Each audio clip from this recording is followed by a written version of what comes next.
Chapter 511. Some stories are legends that cannot be replicated even in the future, like the Bazinkindo ground and the old nobility of Chongling. The old woman smiled emotionally. She looked at Ding Ning and said, "The merchants of Chongling have always been the best at doing business. I heard that the old nobility have businesses all over the dynasties. When the Liu family was destroyed, Yuan Wu's army and carriages had to move out for 5 days before they cleared out all the valuable things in the Liu family establishment. Is this true?" Ding Ning nodded and said slowly, "The wealth in the Liu family establishment is just 1/10 of the Liu family's true wealth. Later, most of the Liu family's wealth landed in Yuan Wu's hands, and a portion landed in Zheng Xiu's hands." The old woman stilled and could not help but shake her head. She said, "That is hard to imagine." Ding Ning looked at the old woman and said, "A dynasty in a country is just a few hundred years long and a few decades short.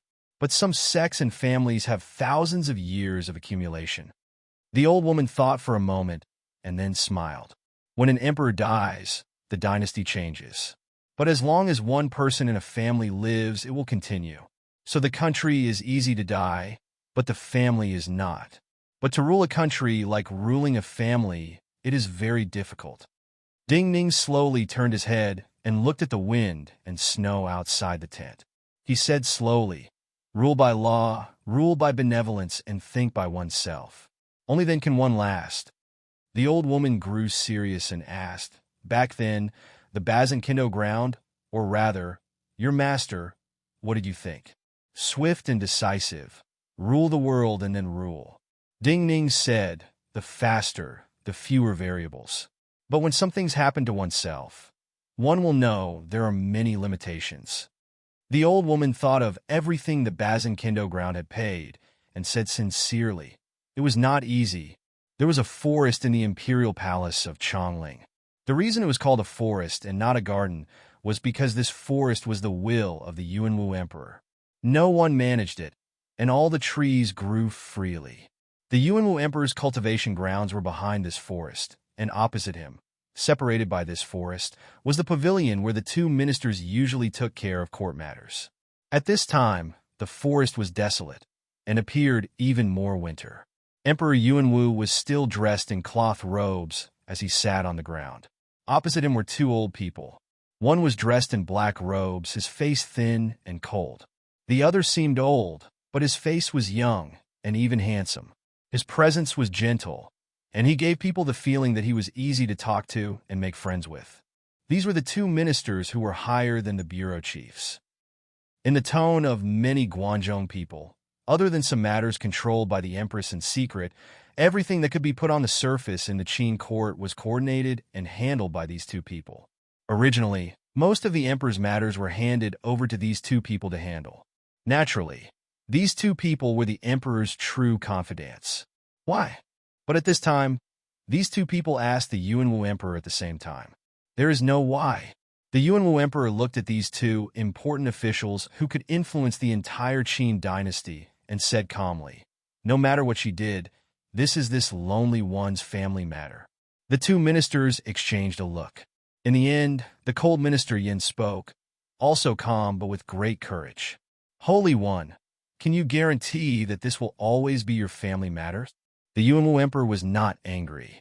He just looked up at the sky above the winter forest and said slowly, "Do not forget how difficult it was for this lonely one and you to reach this step, and what price this lonely one and you paid."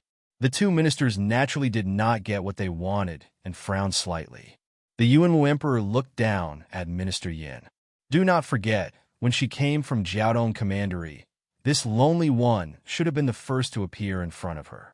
This lonely one represents the imperial city. She represents Jiaodong Commandery. This is the meaning of her coming to Chongling. Because of your arrangements, she was the first to see that person. Of course, this is not your fault."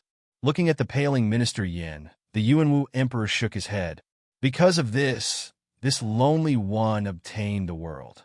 But you have to remember, she should have been this lonely one's empress. If not for obtaining the world, she would not have had such an experience. So this is not her fault. This lonely one will not forget what you have paid for this lonely one." The Yuanwu Emperor's gaze turned to Minister Li. Putting Xin Xian in such a position is not to make people think that you came from the Li family and betrayed the Li family to reach such a position, but to remind the world that you can betray the entire Li family for this lonely one. Right now, this lonely one and you are in a high position, and there are few higher people in the world. But you will not forget that this lonely one and you have our present positions only because of forbearance. The Yuanwu Emperor said with slight self-mockery before the Deer Mountain Conference, who in the world paid attention to this lonely one's existence. Even when this humble one ascended the throne, the vast majority of people in the world only felt that the Empress was cold and powerful. In these years, including the battles with the Han, Zhao, and Wei dynasties, the world has almost forgotten this humble one's existence. Do not forbear at that time. The Yuanwu Emperor was silent for a long time. Then he looked at the two ministers who were also silent and said, "You do not know forbearance at this time and place. As to the Empress, this lonely one can tolerate her. These are naturally this lonely one's family matters.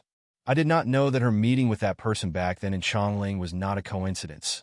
Walking out of the forest, Minister Li looked at Minister Yin next to him, took a deep breath, and said slowly. Minister Yin smiled scornfully.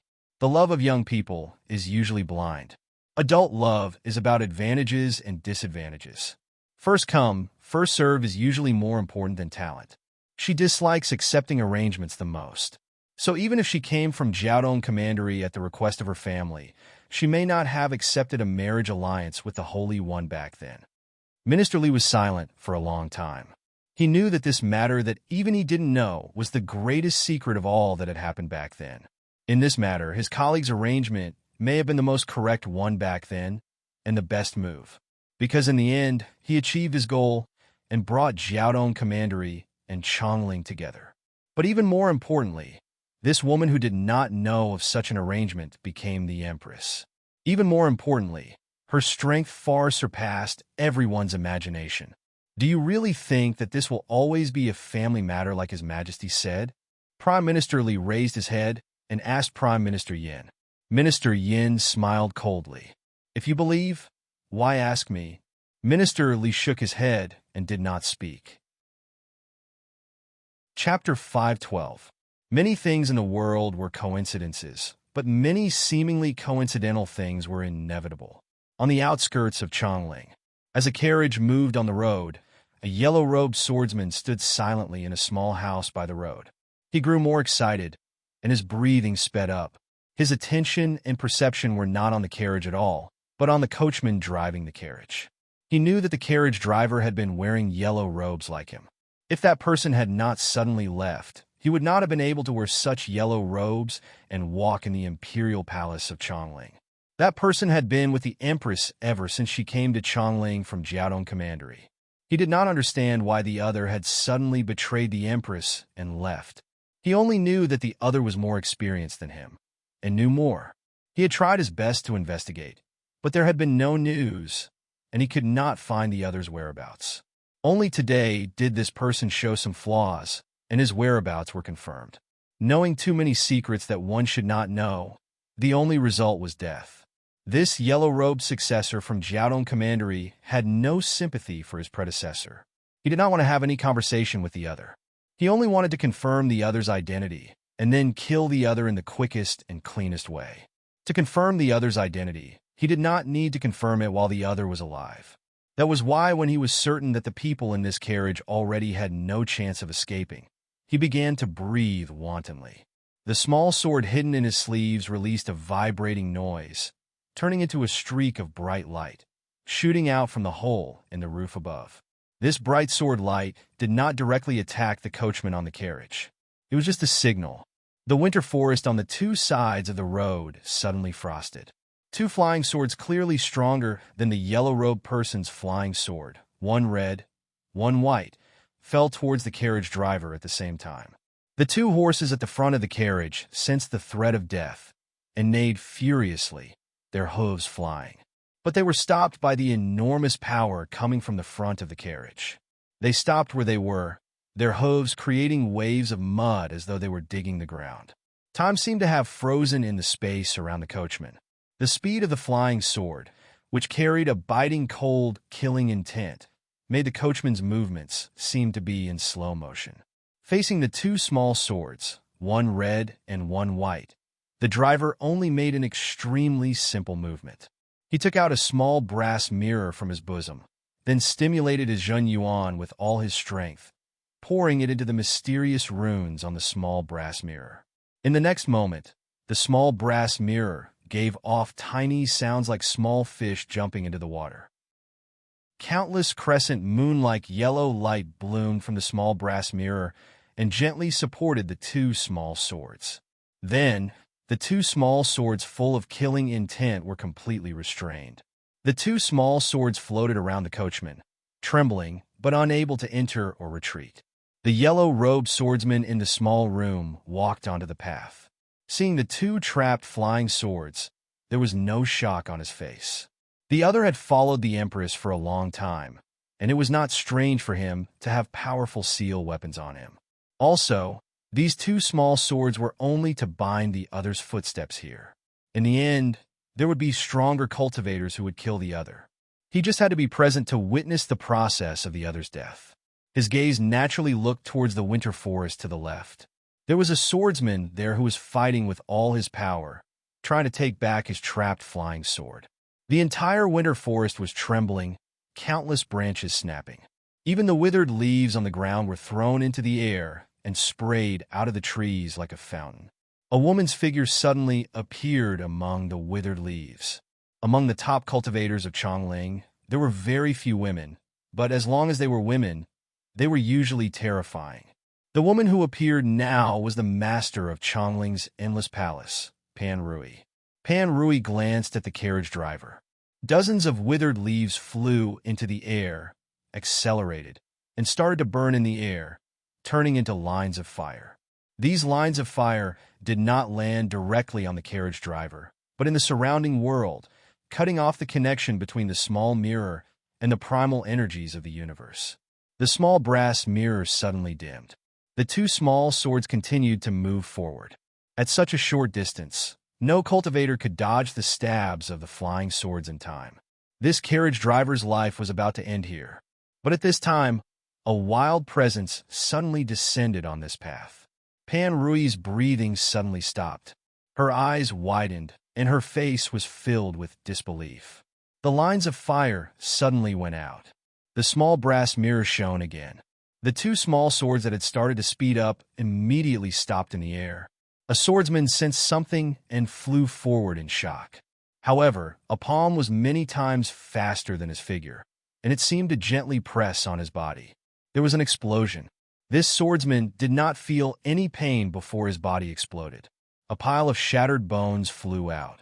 The swordsman in the winter forest had just felt the arrogant presence get close when the bone fragments pierced through his eyebrows and flew out from the back of his head with a spray of blood.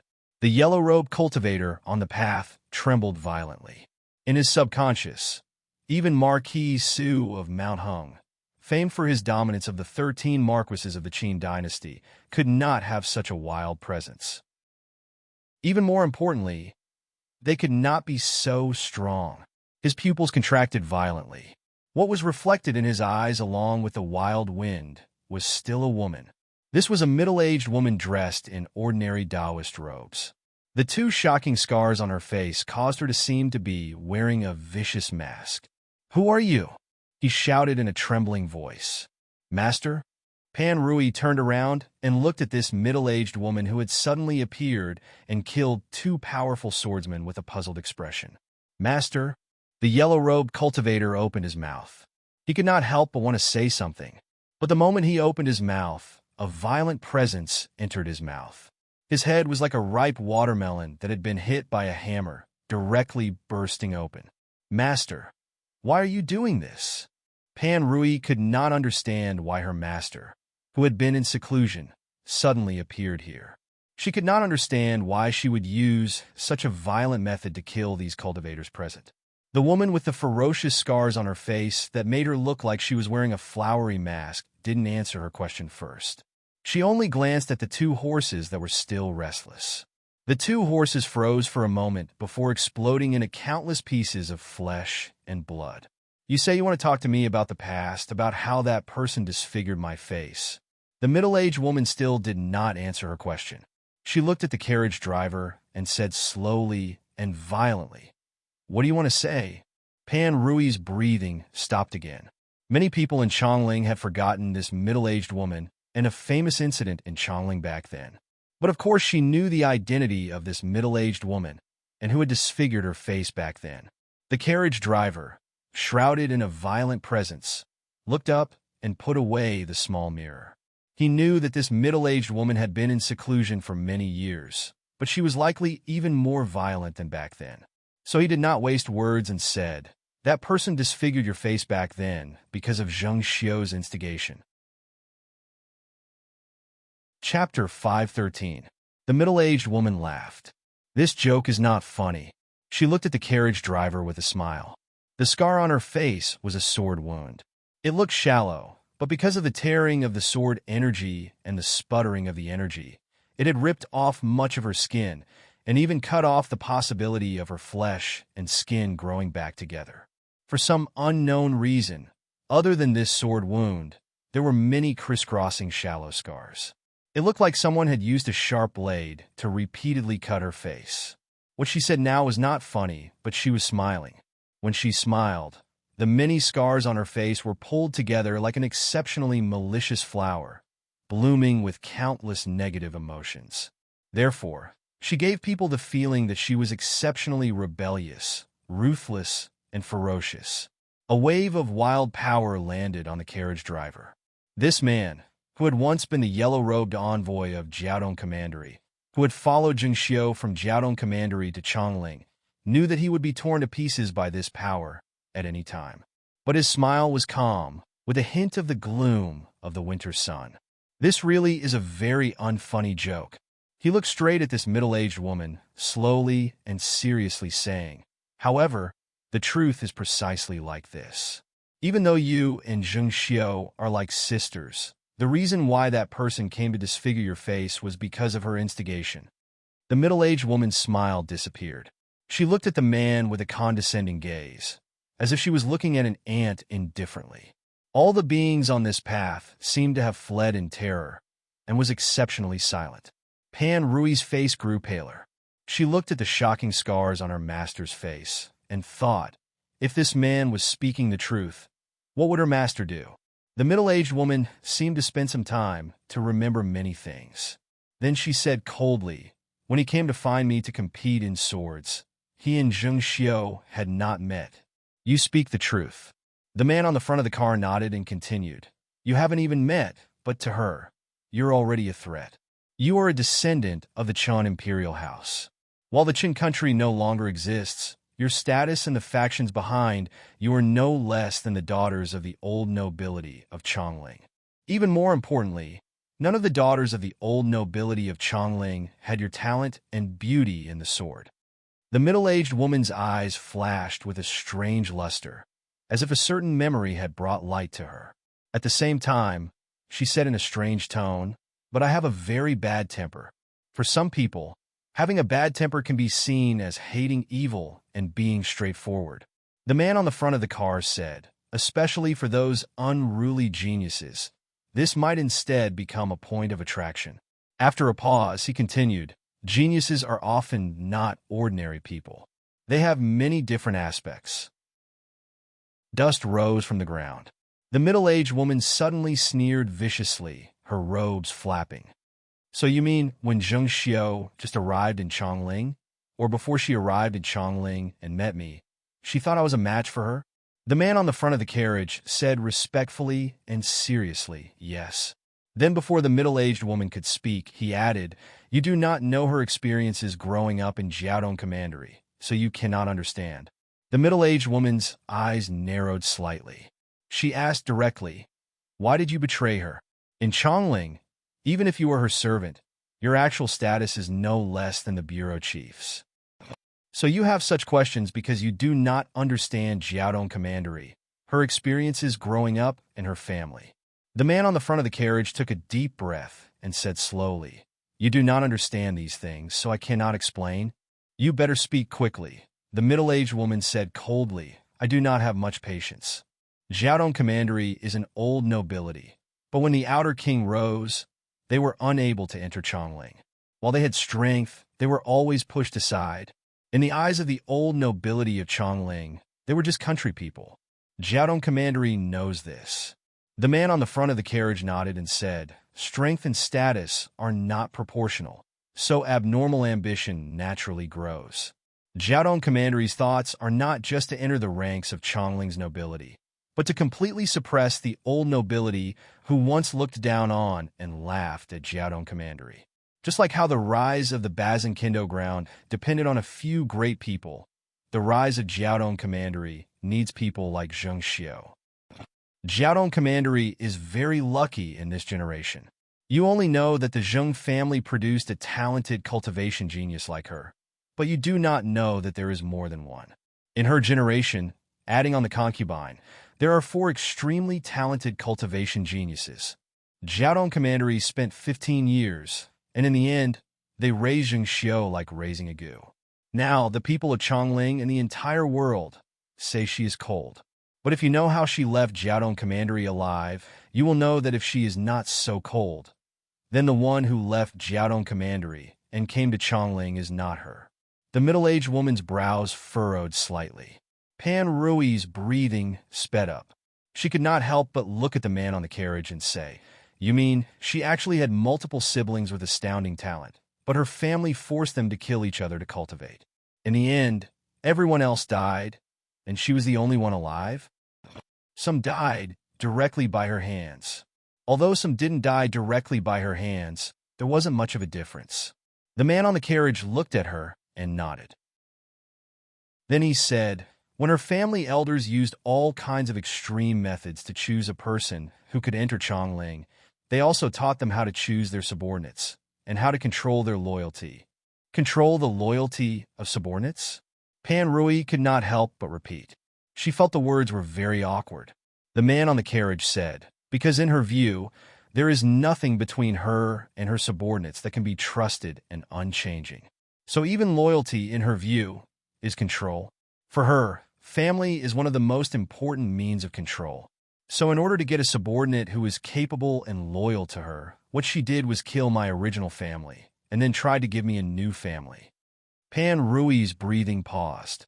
She suddenly thought of a possibility and could not speak.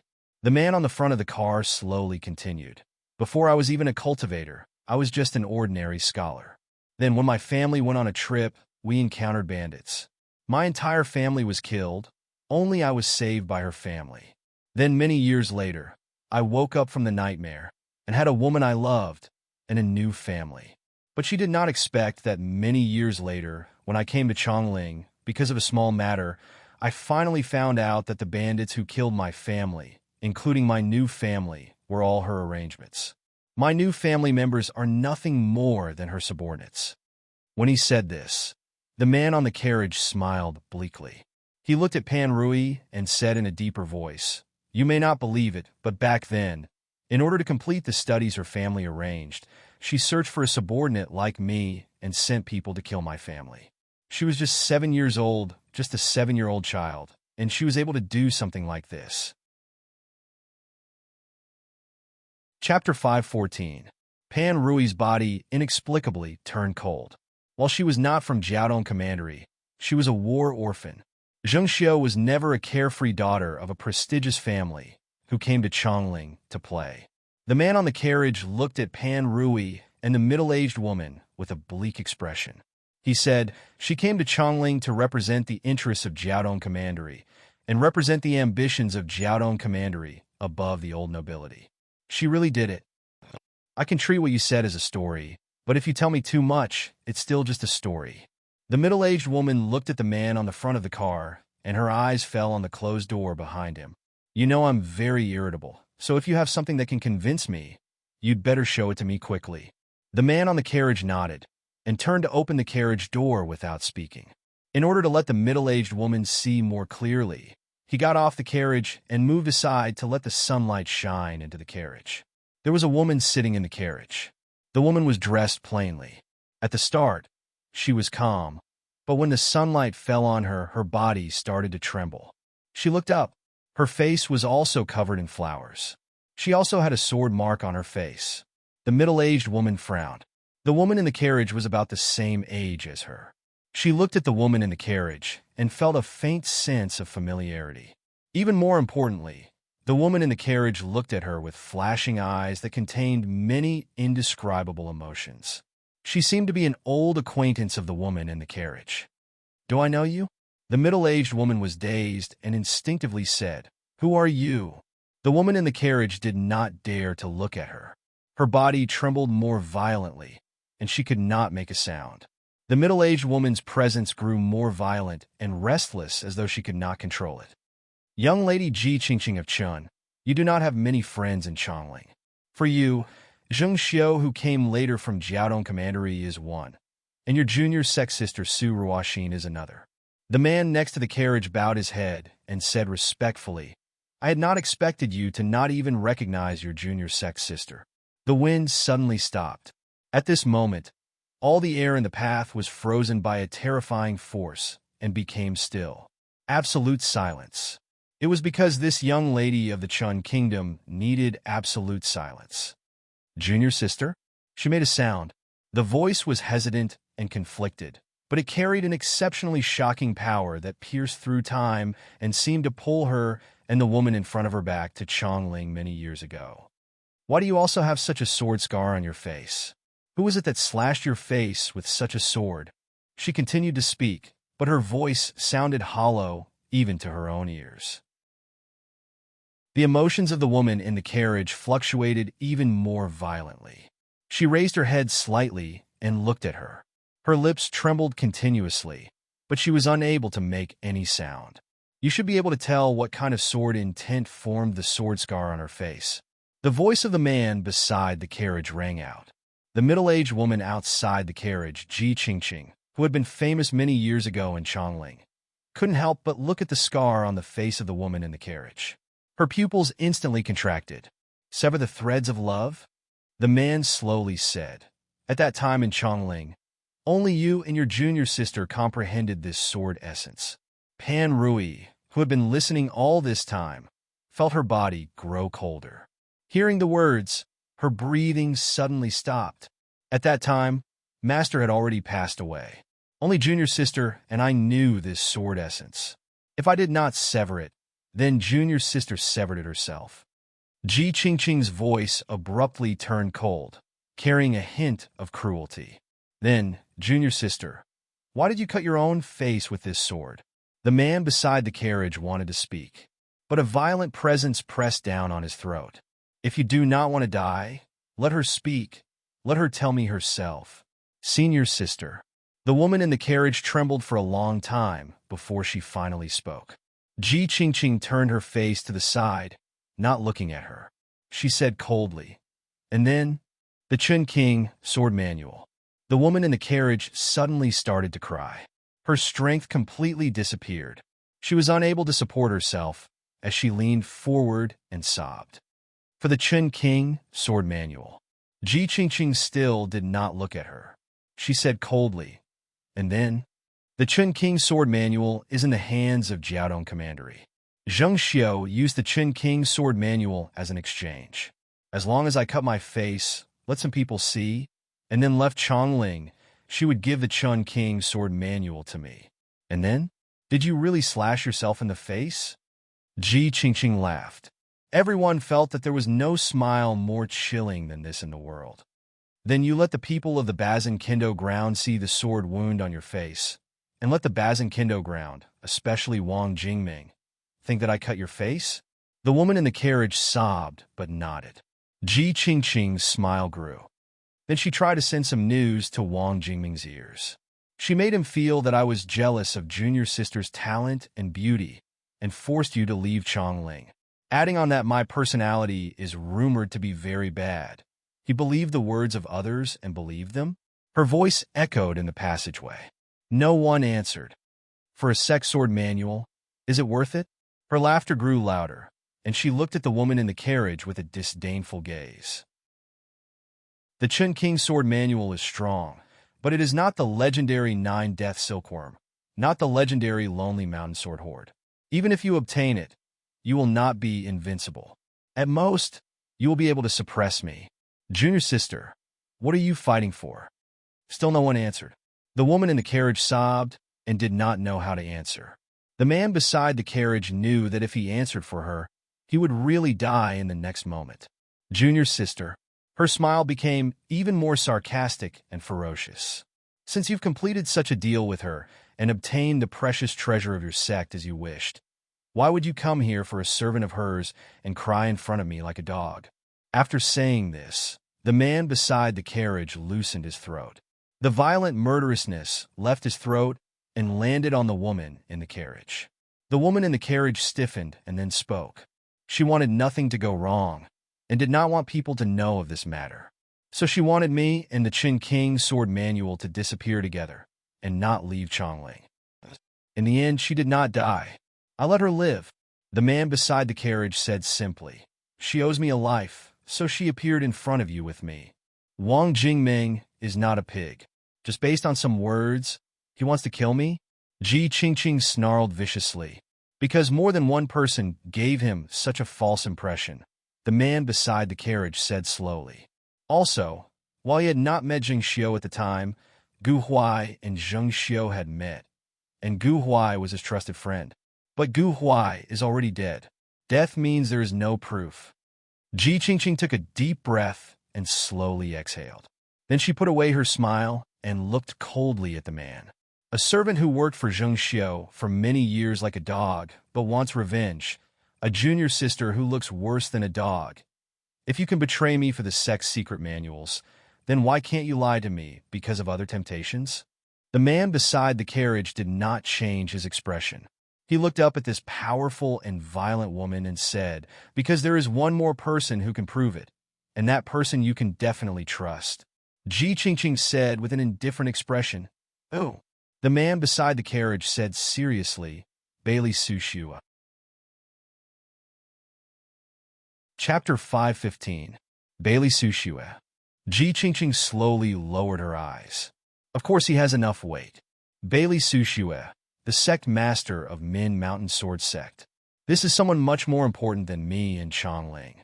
Especially after Gu Huai's death, he is even more important. She slowly said, if even he says this is true, then I naturally can believe it. But she did not look at the man. That was a tangible murderousness that seemed to flow according to her thoughts and shrouded the man. I have no interactions with Bailey Sushua. That is just what you think. The man shook his head and ignored her murderousness. He said, many things have happened without you knowing. Ji Qingqing looked at him and slowly sneered. She said, the crux of the problem is, even if he knows some things, he has nothing to do with me.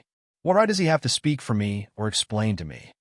The man smiled disdainfully, as though he was mocking some of the things that had happened in the past, and Ji Qingqing's ignorance. However, for some reason, his expression did not make Ji Qingqing angry. You can leave. She turned her head coldly and looked at the extremely pale Pan Rui, saying, don't worry. Leave? Pan Rui was stunned. She said in a trembling voice, Master, I do not understand what you mean. You still do not understand? A cruel smile appeared on Ji Qingqing's lips again. You are also one of Zheng Xiu's people. I cannot completely trust you. Or rather, I cannot trust anyone right now. Master, there are not many living people here. I do not want too many people to know the secret.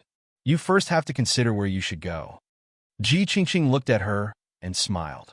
Her smile was so cold it made one's heart tremble. You can return to the Imperial Palace and tell Zheng Xiu that I killed these people. You can go anywhere you like, but at least I do not want you to stay here now. Pan Rui's body trembled slightly. Ji Qingqing did not look at her, but the murderousness that landed on Pan Rui showed she could not refuse. Pan Rui was silent. Then, he bowed deeply to her.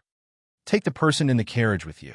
No matter who you think she is, no matter what you want to do with her, it's best if she disappears from my sight. As Pan Rui moved, her cold voice sounded again. Pan Rui hesitated for a moment and didn't say anything. Yellow leaves flew up from the path.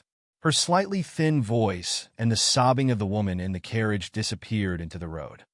Actually, you're not as violent as the rumors say. The man bowed deeply, and even his tone became more respectful. You're a very kind person. What right do you have to say such things? Ji Qingqing laughed coldly. Even if everything you said was true, you were only an accomplice in those matters back then. You were the real dog that worked for her. Don't forget that I have a violent temperament.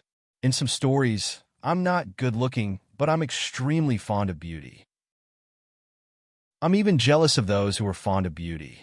I also think that I'm extraordinary. If what you said earlier is true, then who was the one who created all these comments about me? She looked at the man and said coldly, especially after Wang Jingming cut my face. Anyone who sees me will feel I am ugly, will feel I have a violent personality, and will feel that all the rumors and stories about me are true. She paused, took a deep breath, and laughed. The truth is I did not do anything, but I became that kind of person and was thought of as that kind of person. Then I can only be that kind of person. The man's expression did not change.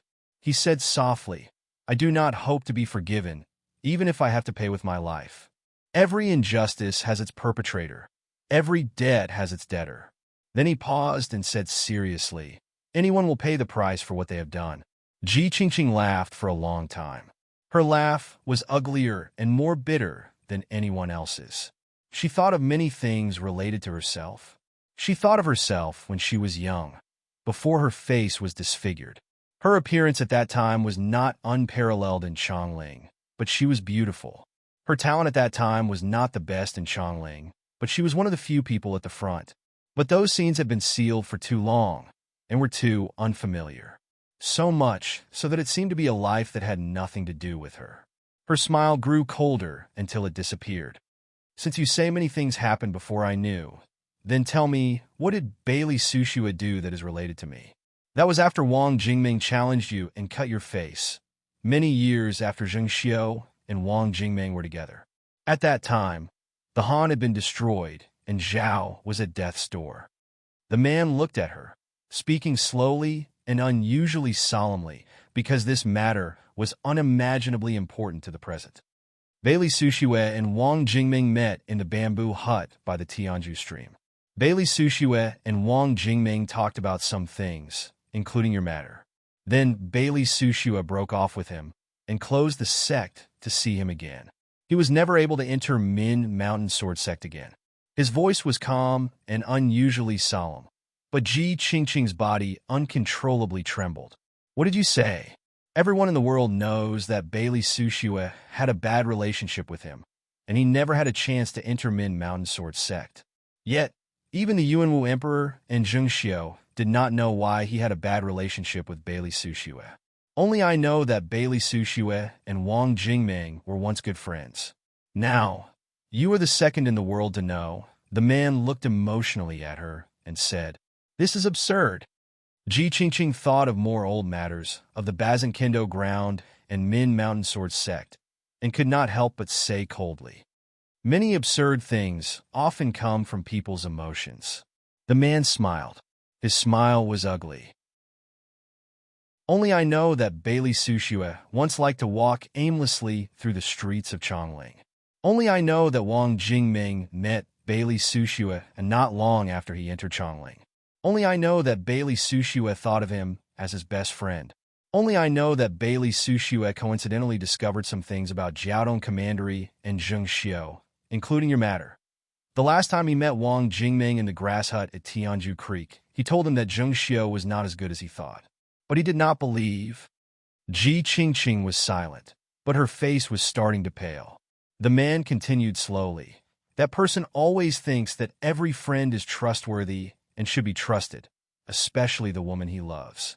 So not only did he not believe what Bailey Sushue said to him, he told Bailey Sushue not to say such words in front of him in the future. For the first time, Ji Qingqing did not argue or question. She said, and then Bailey Sushue? He only did some unusually simple things. He cut off the bamboo mat he and Wang Jingming were sitting on. Then he did not say anything, returned to Min Mountain Sword Sect, closed the gates, and did not come out. The man took a deep breath and slowly exhaled. He smiled bleakly. While I am not Bailey Sushue, I think he must have been extremely angry and sad at that time. Chapter 516. Friendship could not defeat love, sadness or not. That was someone else's matter. Ji Qingqing was silent for a long time. Then she looked up at the man and said slowly, "You mean if I see Bailey Sushue, I will know this is the truth?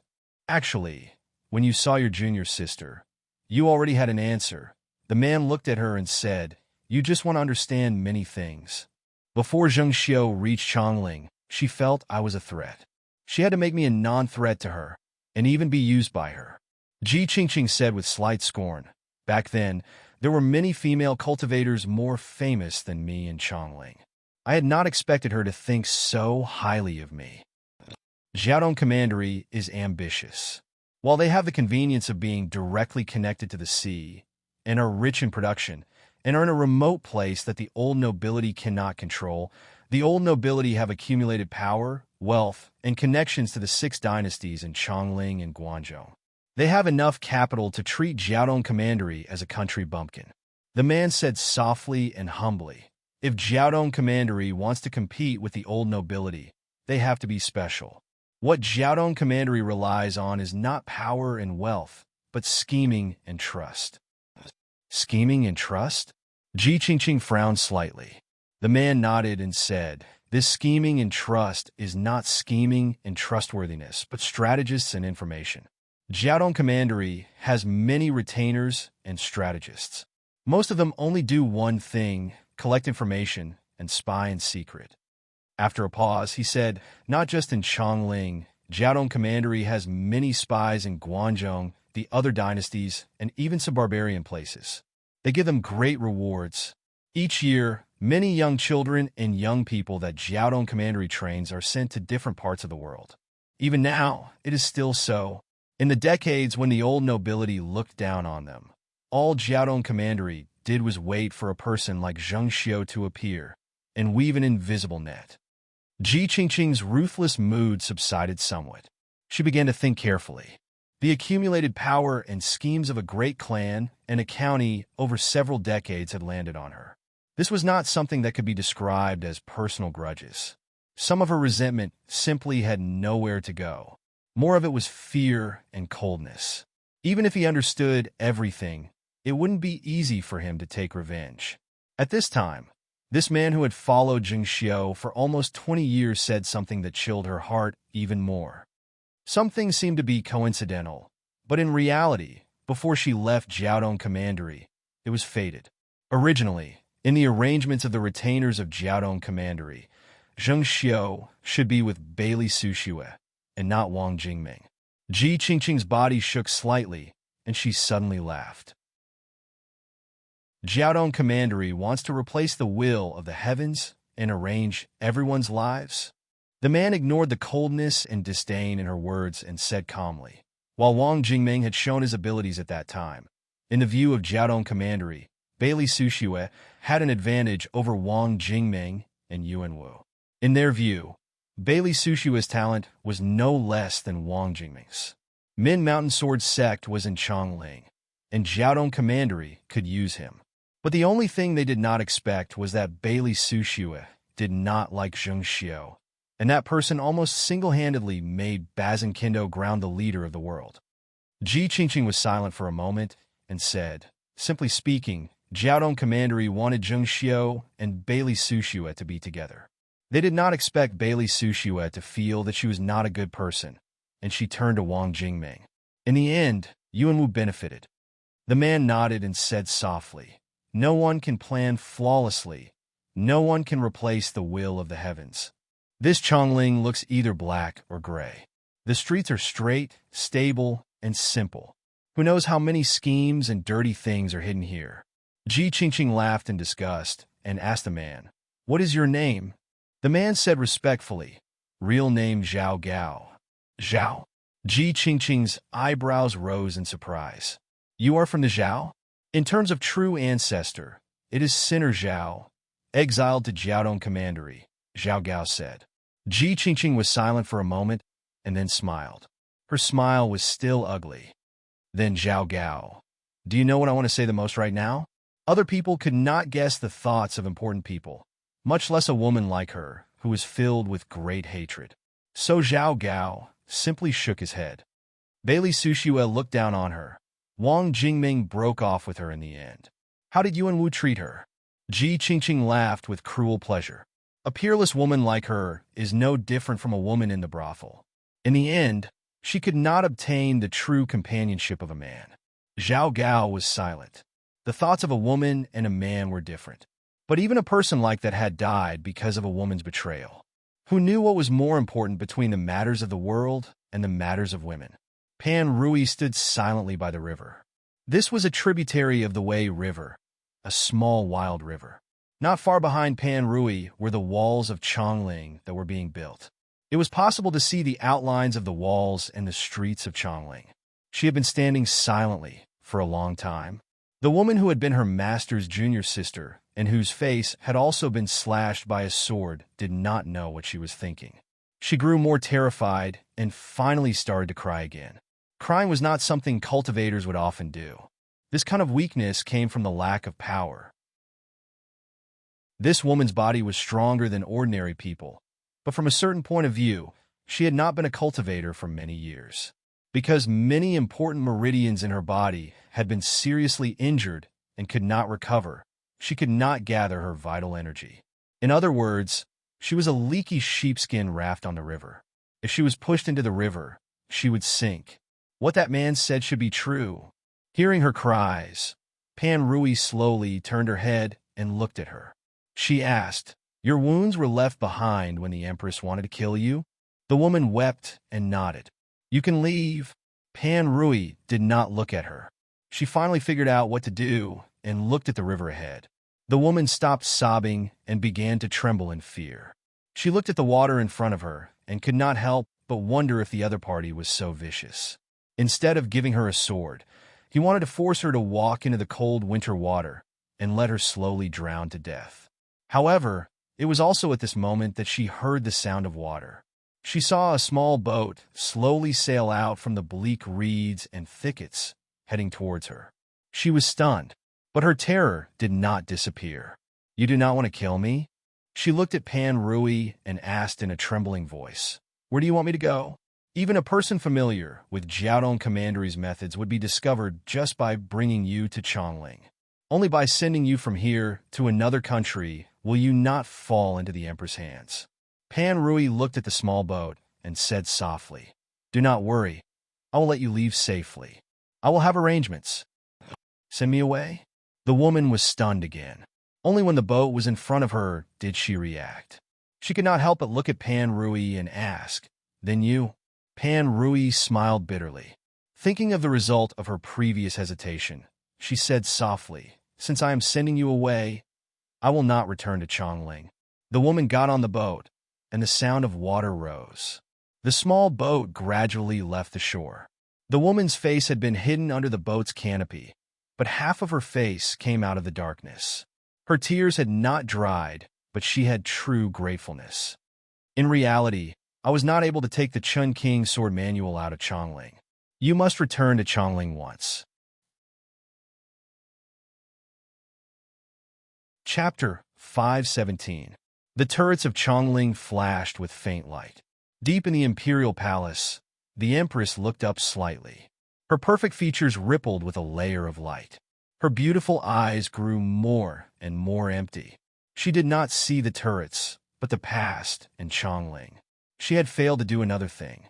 It seemed that ever since Zhao Zhan of the Zhao Sword Furnace was discovered to be hiding in Chongling, and Yi Sealing had returned in the storm, all the past events that had been silent in the mud floated up again. They did not just appear in her mind, but also in the world. The hazy light shone down in the courtyard. The white lotus seeds in the spirit spring gave off an even more blurry light. In a moment of realization, the person seemed to walk out of the light. "What kind of person do you want to become?" She vaguely remembered him asking her. She did not answer, and asked in return, "What kind of person do you want to become?" "The first sword of the world," he said proudly. She panicked slightly. Just this kind of absolute confidence, and that kind of indescribable spirit made her feel that this person's figure inexplicably lofty in her heart, even without the deliberate arrangement of her family. Not long later, he asked again, "Have you thought about what kind of person you want to become?" She still did not answer. However, he said, "My thoughts have already changed. By the way, river." She looked up in shock at him, who was facing the river with his sword on his back. She asked what? "The first sword of the world, it is a bit simple," he said with a smile. "The world is united, and there are no more wars. It is more difficult. What kind of person do you want to become?" The last time he asked, he was on the mountain of corpses piled up by the experts of the dynasties. He pointed his sword at the imperial palace, and she did not show herself in the depths of the palace. His voice broke through the clouds. She was silent. "What kind of person do I want to become?" The empress repeated softly. The emptiness in her eyes disappeared, and her eyes became as beautiful and cold as her face. "I have not thought about what kind of person I want to become. I just do not want to become the person you all want to be." She lowered her head slightly and said softly, "The first sword of the world. If I want to be, then do I have to give up?" Hejin, an important town by the Wei River, located south of Chongling. It was equivalent to one of Chongling's satellite cities. The rise of this place originally came from the fact that there was a dock here for repairs for merchant ships. The tung oil workers here were also quite famous. Only after dozens of coats of oil were the ships able to withstand the erosion of the cold and summer, and even the erosion of the sea. It was already the middle of winter, and the river was frozen. There weren't many merchants coming and going. Only the residents of the town were here, so it seemed rather desolate. Creak! The door of an extremely ordinary small shop along the river was forcibly pushed open. A seemingly thin body, with a domineering aura and coldness, was forcibly stuffed into this room that was piled with many sundries. Entering without an invitation is extremely rude. There was a bed next to the wall of this shop. A man was sitting on the bed. Both of his pants were empty, but his hair was extremely long, falling all the way down his back to the bed behind him. He didn't even raise his head, only saying this one sentence. Even her gaze was hidden in her messy hair, like the edge of a sword hidden in its sheath. "I apologize." The figure who forcefully pushed open the door and entered simply said 2 words. Half of his figure peeked out from behind the door. Comparing the two, he looked young and immature. The tall figure at the back naturally gave off an iron-blooded and cold aura unique to cultivators in the army. This young person who had entered the room first said he would apologize.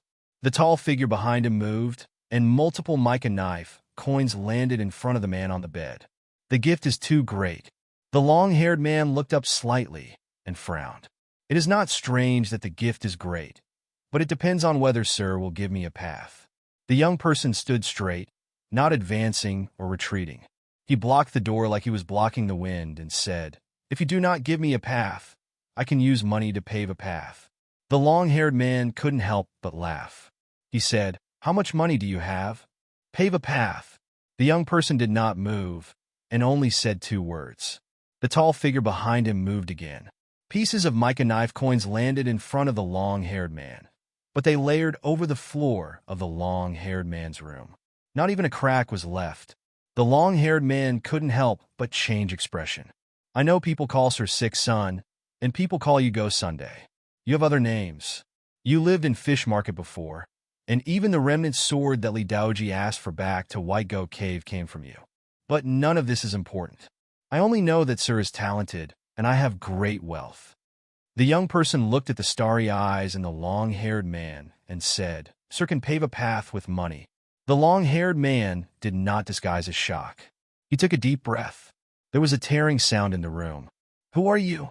"Xie Chongqing. The Guanzhong Xie family?" The young person did not answer and only raised his head proudly. Multiple pieces of frost fell from his hair, spinning in the dim yellow light and falling to the ground. As he raised his head, his face became clearer in the dim room. The long-haired man laughed inexplicably and said, "As expected, it is Xie Chongqing. The rumor that the young master of the Guanzhong Xie family is the best at spending money is true." Xie Chongqing still did not speak. The long-haired man put away his smile and said, I have moved through many dynasties and have never seen someone so generous in using people, and such a simple, violent, and effective method, but I am just a cripple, and my cultivation is not high. What do you want to use me for? The reason that Jiaodong Commandery has been able to stand for so long, and even the old nobility have fallen, but Jiaodong Commandery has grown in prosperity, is because of countless retainers and strategists. Xie Changxing looked at him and said, Sir is crippled because of jealousy. While your cultivation is not high, I know that Sir has fled to many dynasties and knows many things.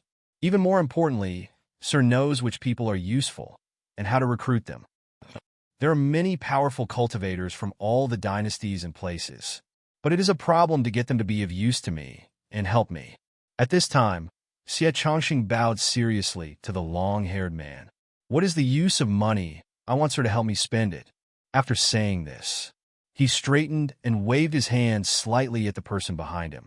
There was a soft sound. A cloth bag filled with rice landed on the ground in the dim room. But this bag was not filled with rice.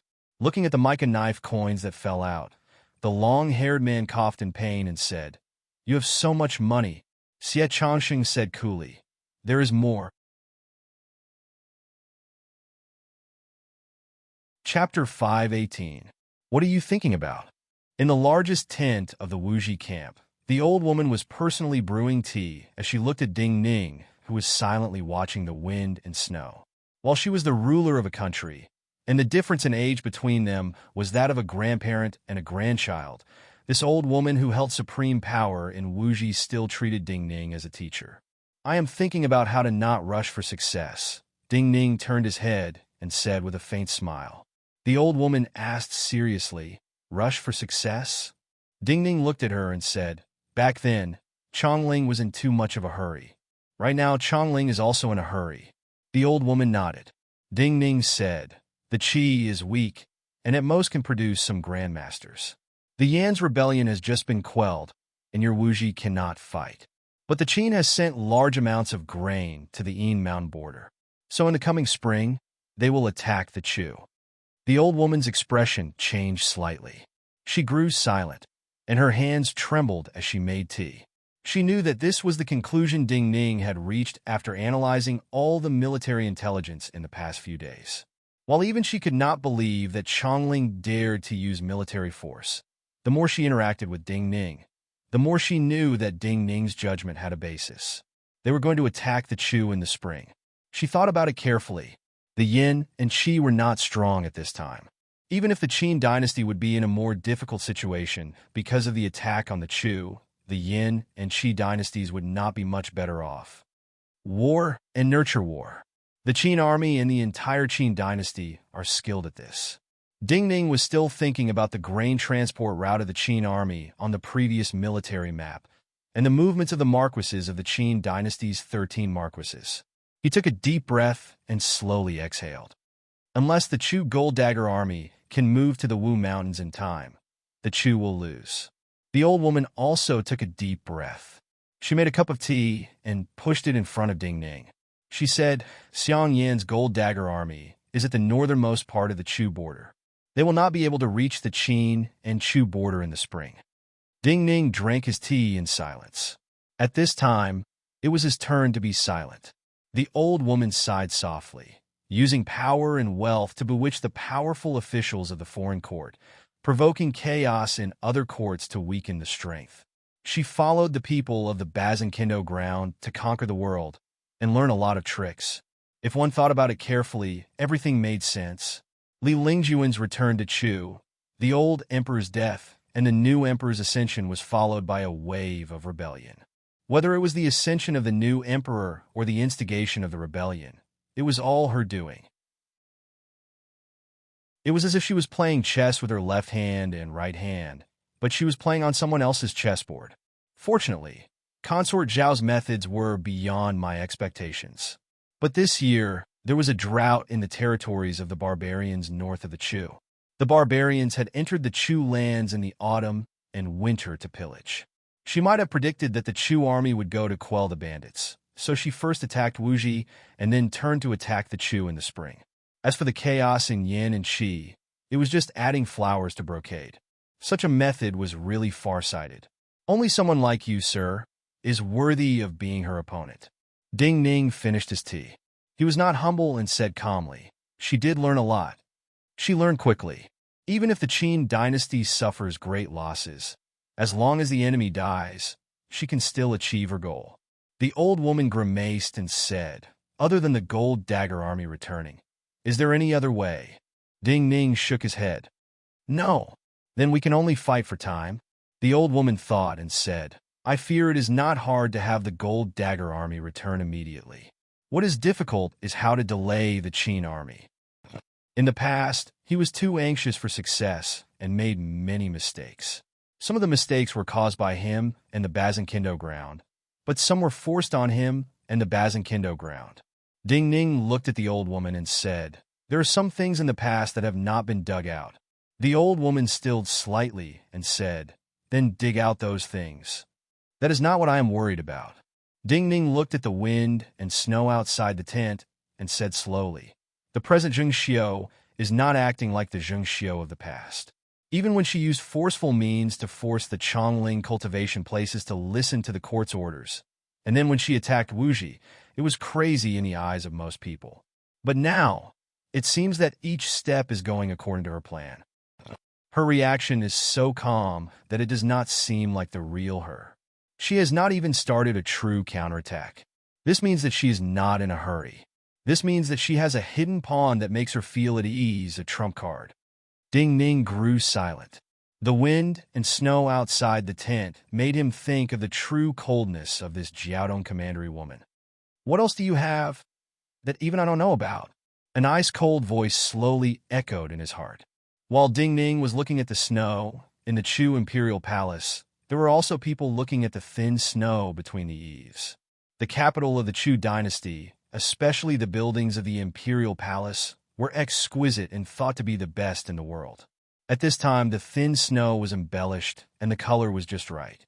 Any place could be painted and was extremely beautiful. But compared to this beauty looking at the snow, this beauty did not seem to be enough.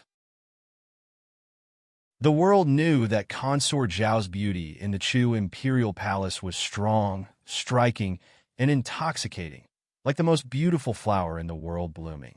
Her body was naturally fragrant and brought warmth. In the brazier in the imperial study, there were beast charcoal burning without smoke so red it was blinding. But there was still coldness in the air. Li Lingjun looked at her astounding, beautiful side profile. For some reason, he thought of the winter suite in the snow. His lips pressed together, and his fists in his sleeves tightened. "You set up a new commander seal." When his fingernails dug into his flesh, Consort Zhao's voice finally sounded. "Now, even I need to get a commander seal if I want to mobilize an army." Li Lingjuan's tightly pressed lips opened slightly. But before he spoke, Consort Zhao smiled and said, "Between you and me, do not say false words. Do not say that setting up a new commander seal is to prevent people from using my name to mobilize an army in case of rebellion. This way I will know." Li Lingjuan's breathing suddenly grew heavy. He looked directly at Consort Zhao, and his voice unconsciously grew heavier. "Even if I set up a commander seal, if you want to mobilize an army, you can get a commander seal. If you want a commander seal, who dares to not give it to you? But at least I will know what you want to do immediately." Hearing his angry voice, Consort Zhao Xiang did not even turn her head. She said slowly, "Everyone in the world knows that the king of Chu likes thin waists. But do you know why the king of Chu likes thin waists?" Li Lingjun sneered. "How would I know how he formed this hobby? This is not a hobby." Consort Zhao turned around and faced him. Her face started to turn cold. "King Chu likes thin waists. Chu women are often anorexic. This has started since the rise of the Bazinkindo ground. The king likes thin waists, and everyone below imitates him. Over time in Great Chu, women are thin, and thin waists are beautiful. The women of Great Chu all go on a diet, and even the scholarly men have the same sense of beauty. But when the Chu army selects soldiers, they measure their height and waistline. Every inch they grow is a portion of their salary. This is cutting the food of the entire dynasty to strengthen the army. King Chu likes thin waists, and even the craftsmen cater to his preferences and pursue fineness. But no matter if it is building a house or an object, the finer it is, the more skilled the craftsmen are. My Chu dynasty is the best in the world in forging. Even if there are many good craftsmen among the people who pursue fineness, how much material can they save? Have you ever thought about the fact that Great Qin's reform was successful and its national strength was at its peak while our dynasty was at its weakest? Back then, when we fought with Great Qin, we didn't have enough food, but we won and even occupied Yanshan County. Every household was given very little food, but not many women and children starved to death. The materials used to make those weapons are even more valuable. If a military seal weapon is made more finely, how much money can be saved? Every action of the king has meaning. Consort Zhao looked at Li Lingjun and sneered. You set up the commander's seal. What is the meaning of having an extra method when moving troops? Li Lingjun's face paled. He said coldly, You say I am not good enough to be king? You just lack a sense of security and have not stood on the throne. Consort Zhao put away her coldness and looked at him with sympathy. She said softly, What are you worried and afraid of? You are worried about me? Do you still not understand what my relationship with you means? That is your protective seal. Consort Zhao shook her head and laughed self-deprecatingly. You are always worried that I will depose you in the future. But you and I have this kind of relationship. If I depose you, if our relationship is known to the world, who will allow me, this demoness, to become emperor? You and I have the same fate. Your worry for me is meaningless. Consort Zhao looked at Li Lingjun, who was looking down, and slowly said, Ever since you ascended the throne at Deer Mountain, there have been no less than 17 rebellions of various sizes in the Chu. 11 of them were because those people felt that you and I were not united enough. These rebellions could have been avoided. No matter how disloyal those people were, they were still people of the Chu. Even if they had to die, they would die on the battlefield. I do not care what kind of agreement you had with Zheng Xiao, but since you have come here, since you are the new emperor of the Chu, you are the true king of the Chu. I have never seen a person who does not want to be a king and wants to be a servant. After Consort Zhao said this, she did not say anything else and just looked at him silently. Li Lingjun's body trembled violently. He could not think of what he should say. If there are no surprises, the roads in spring are good for marching. The Qin will attack the Chu, Consort Zhao said. What?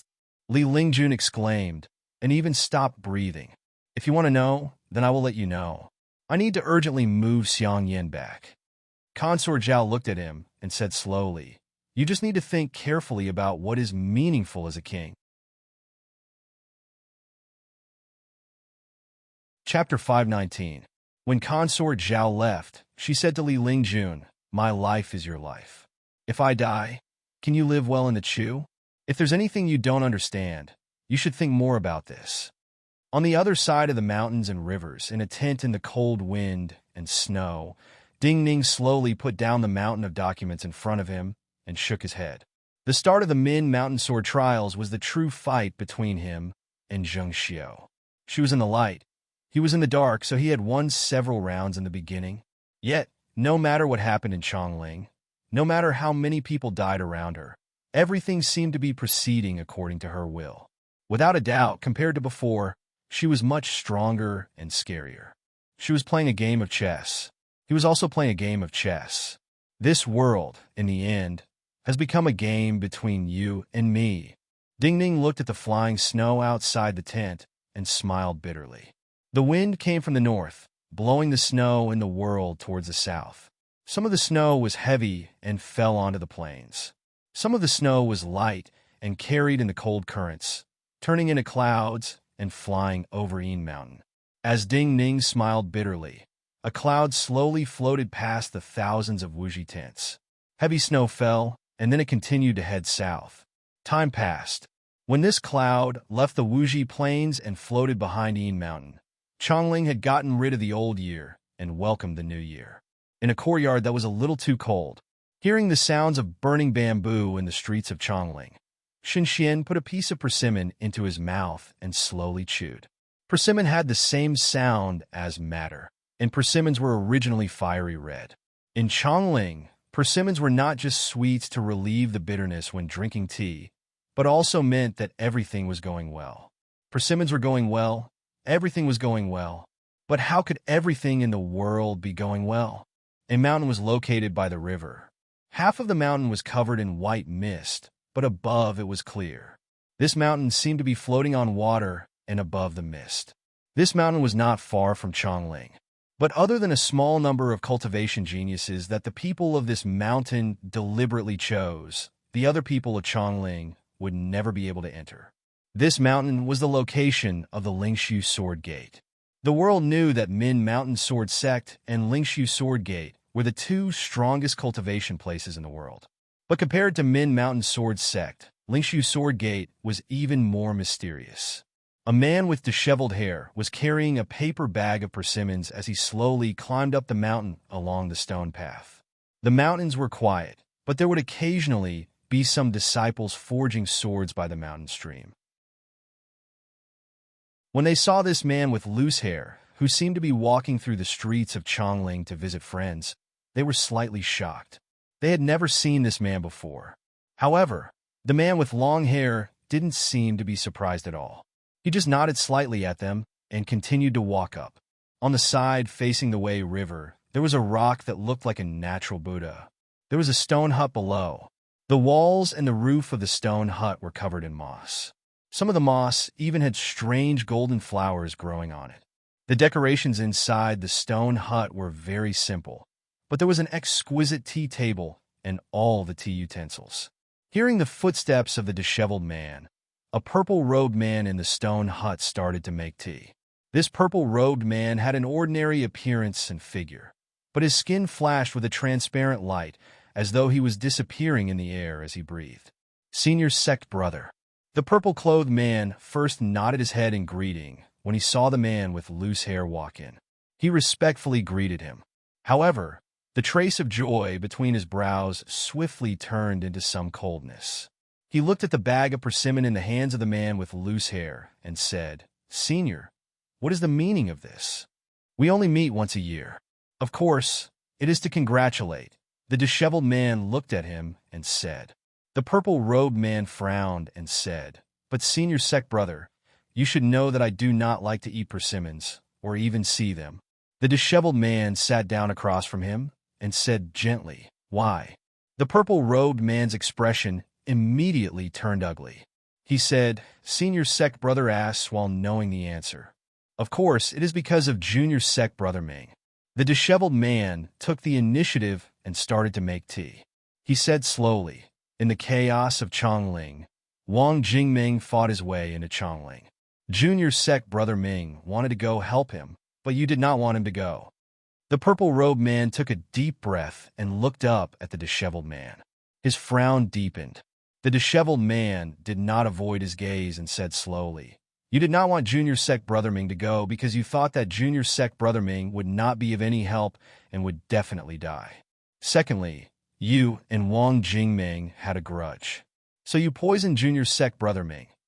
You used the heart-devouring powder just to make junior sect brother Ming unable to fight and give up. But you did not expect that junior sect brother Ming knew he was poisoned and still went. Junior sect brother Ming liked to eat persimmons the most. You put the poison in persimmons back then.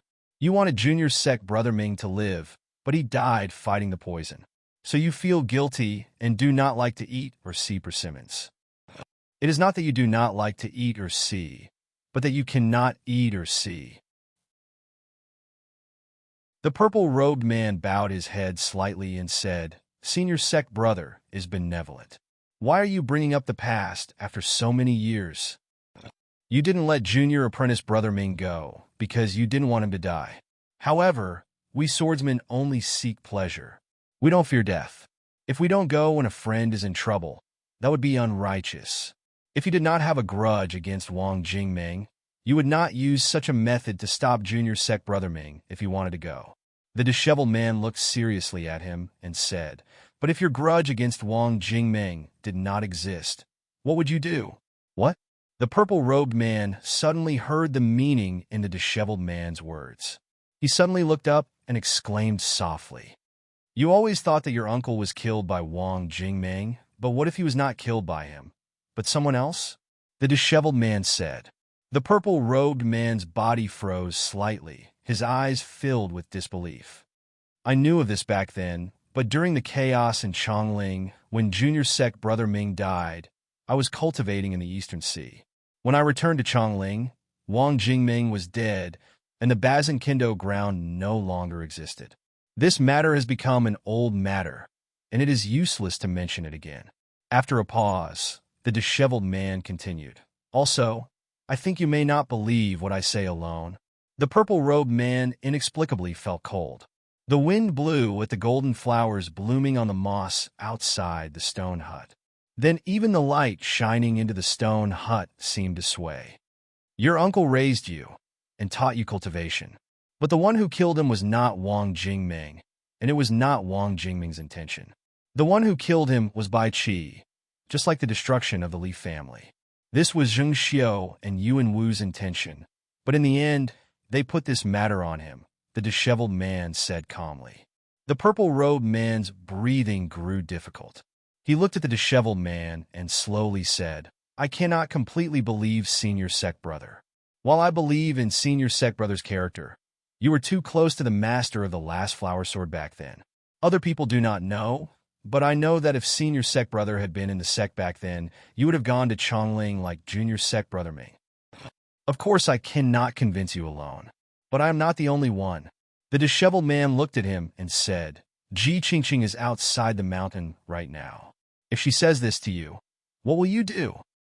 "The young master of Chun? Ji Qingqing?" The purple-robed man slowly looked up and grimaced. In the next moment, he took a sip of tea and then asked, "If so, why did Senior Sect Brother mention the past so seriously today?" "This is a personal grudge. I think Senior Sect Brother does not want me to become the sect master of Lingshu Swordgate and use the lives of so many people in Lingshu Swordgate to take revenge for me," he said after a pause. "Zheng Xiu wants in Baosher to be the sect master," the disheveled man said solemnly. "They have arranged for in Baosher to enter illusory Sword Valley. So this is 3 against 3? The purple-robed man thought of the other 3 people of Lingshu Swordgate that the disheveled man spoke of, and the disfigured woman waiting at the gate. He sighed softly and stood up.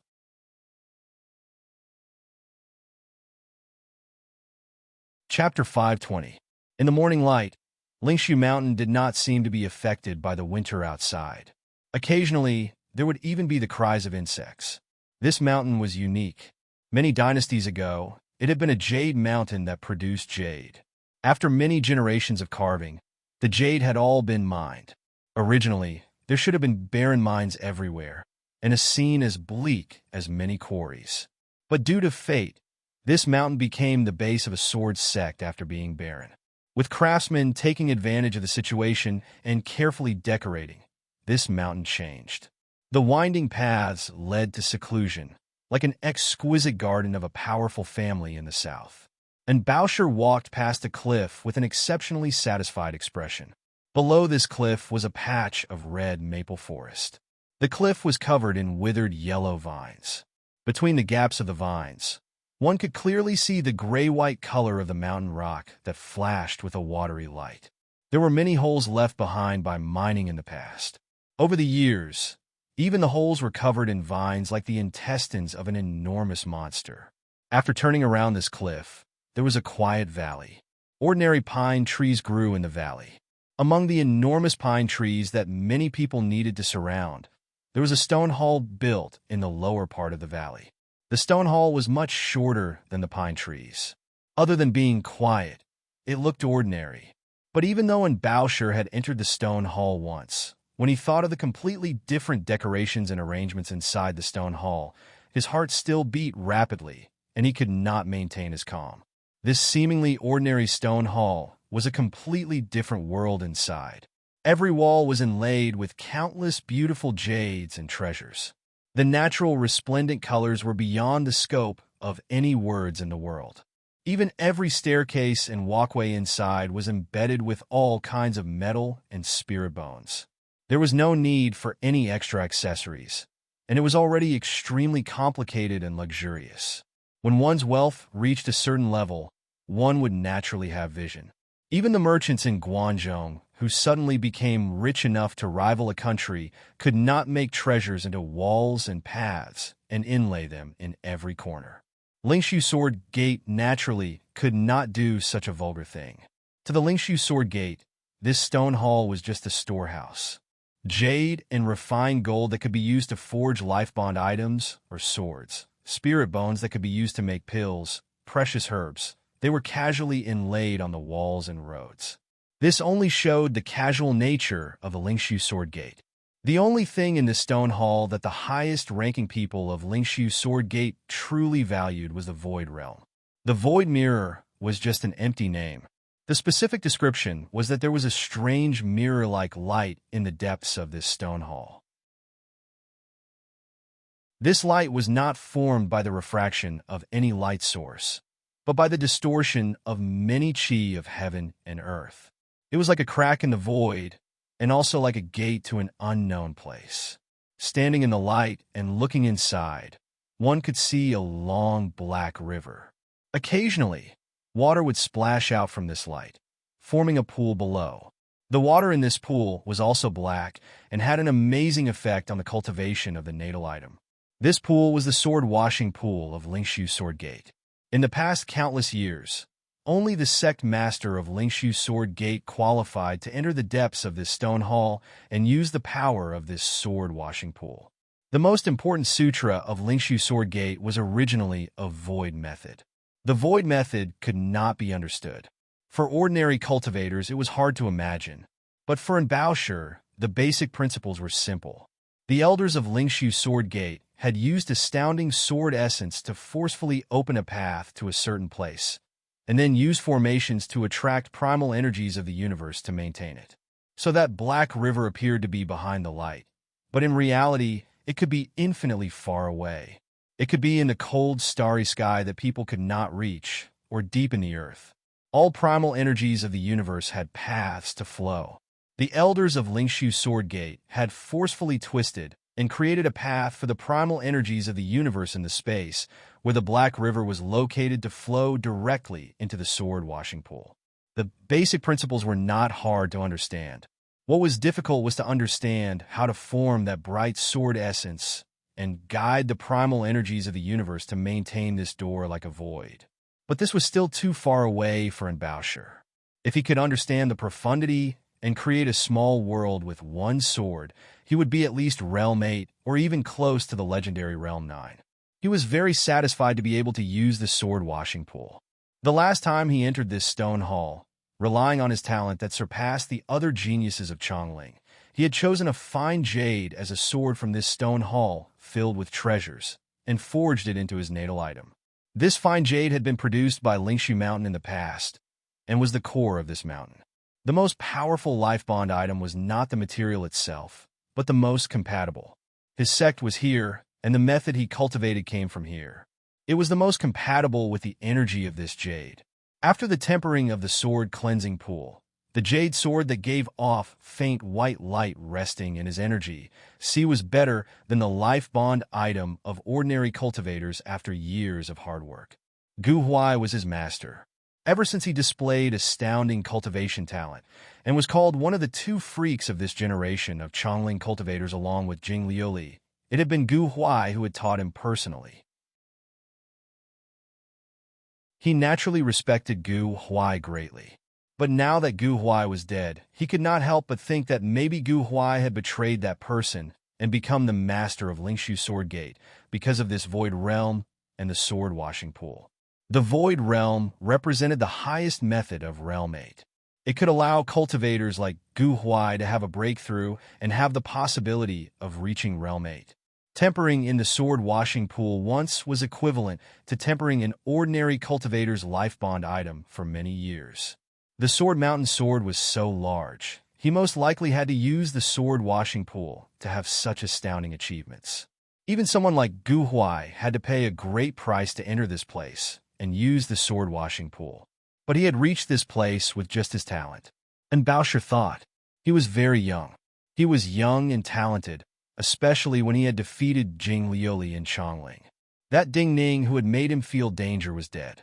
He was naturally proud and satisfied. He passed through the pine forest and came to the door of the stone hall. A Lingshu sword gate disciple about the same age as him was already waiting in front of the door. This Lingshu sword gate disciple was also a youth who appeared thin and weak. He looked at Bao with a gaze full of awe and respect. His hands were carefully holding a bowl of medicine, and Bao did not express anything.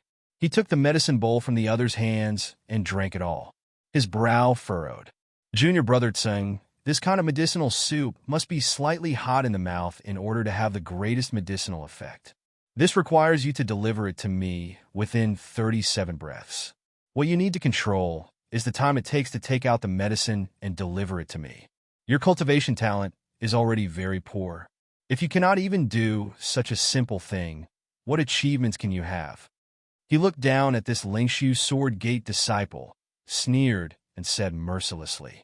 The youth he called Junior Sec Brother Zeng had his hands trembling when he frowned. Hearing such a reprimand, the blood drained from his face and his face turned snow-white. And Bao did not care about his emotions. He coldly threw the medicine bowl back to the other's hand and prepared to enter the hall. At this time, he smelled a clear scent of blood. He suddenly turned around and saw a middle-aged man with loose hair that he had never seen before walking out of the pine forest. The loose hair man's robes were dyed red with blood. There was a terrifying wound near his left heart that had been torn by energy, but this wound had been bound by the loose hair man's own energy. The flesh slowly shrunk, and even the blood stopped flowing. To be able to use vital energy to heal such a terrifying wound, this represented a terrifying level. And Bao was stunned. He bowed and asked, "Mr. You are?" The loose hair man nodded in return and said coolly, "Qi Jinshan." This seemed to be a very tacky and ordinary name. But in the ears of Bao and the other Lingshu sword gate disciple, it was like thunder. "Sect Uncle Qi?" And Bao said in disbelief. The loose hair man nodded and said, "Yes, I have come to kill you."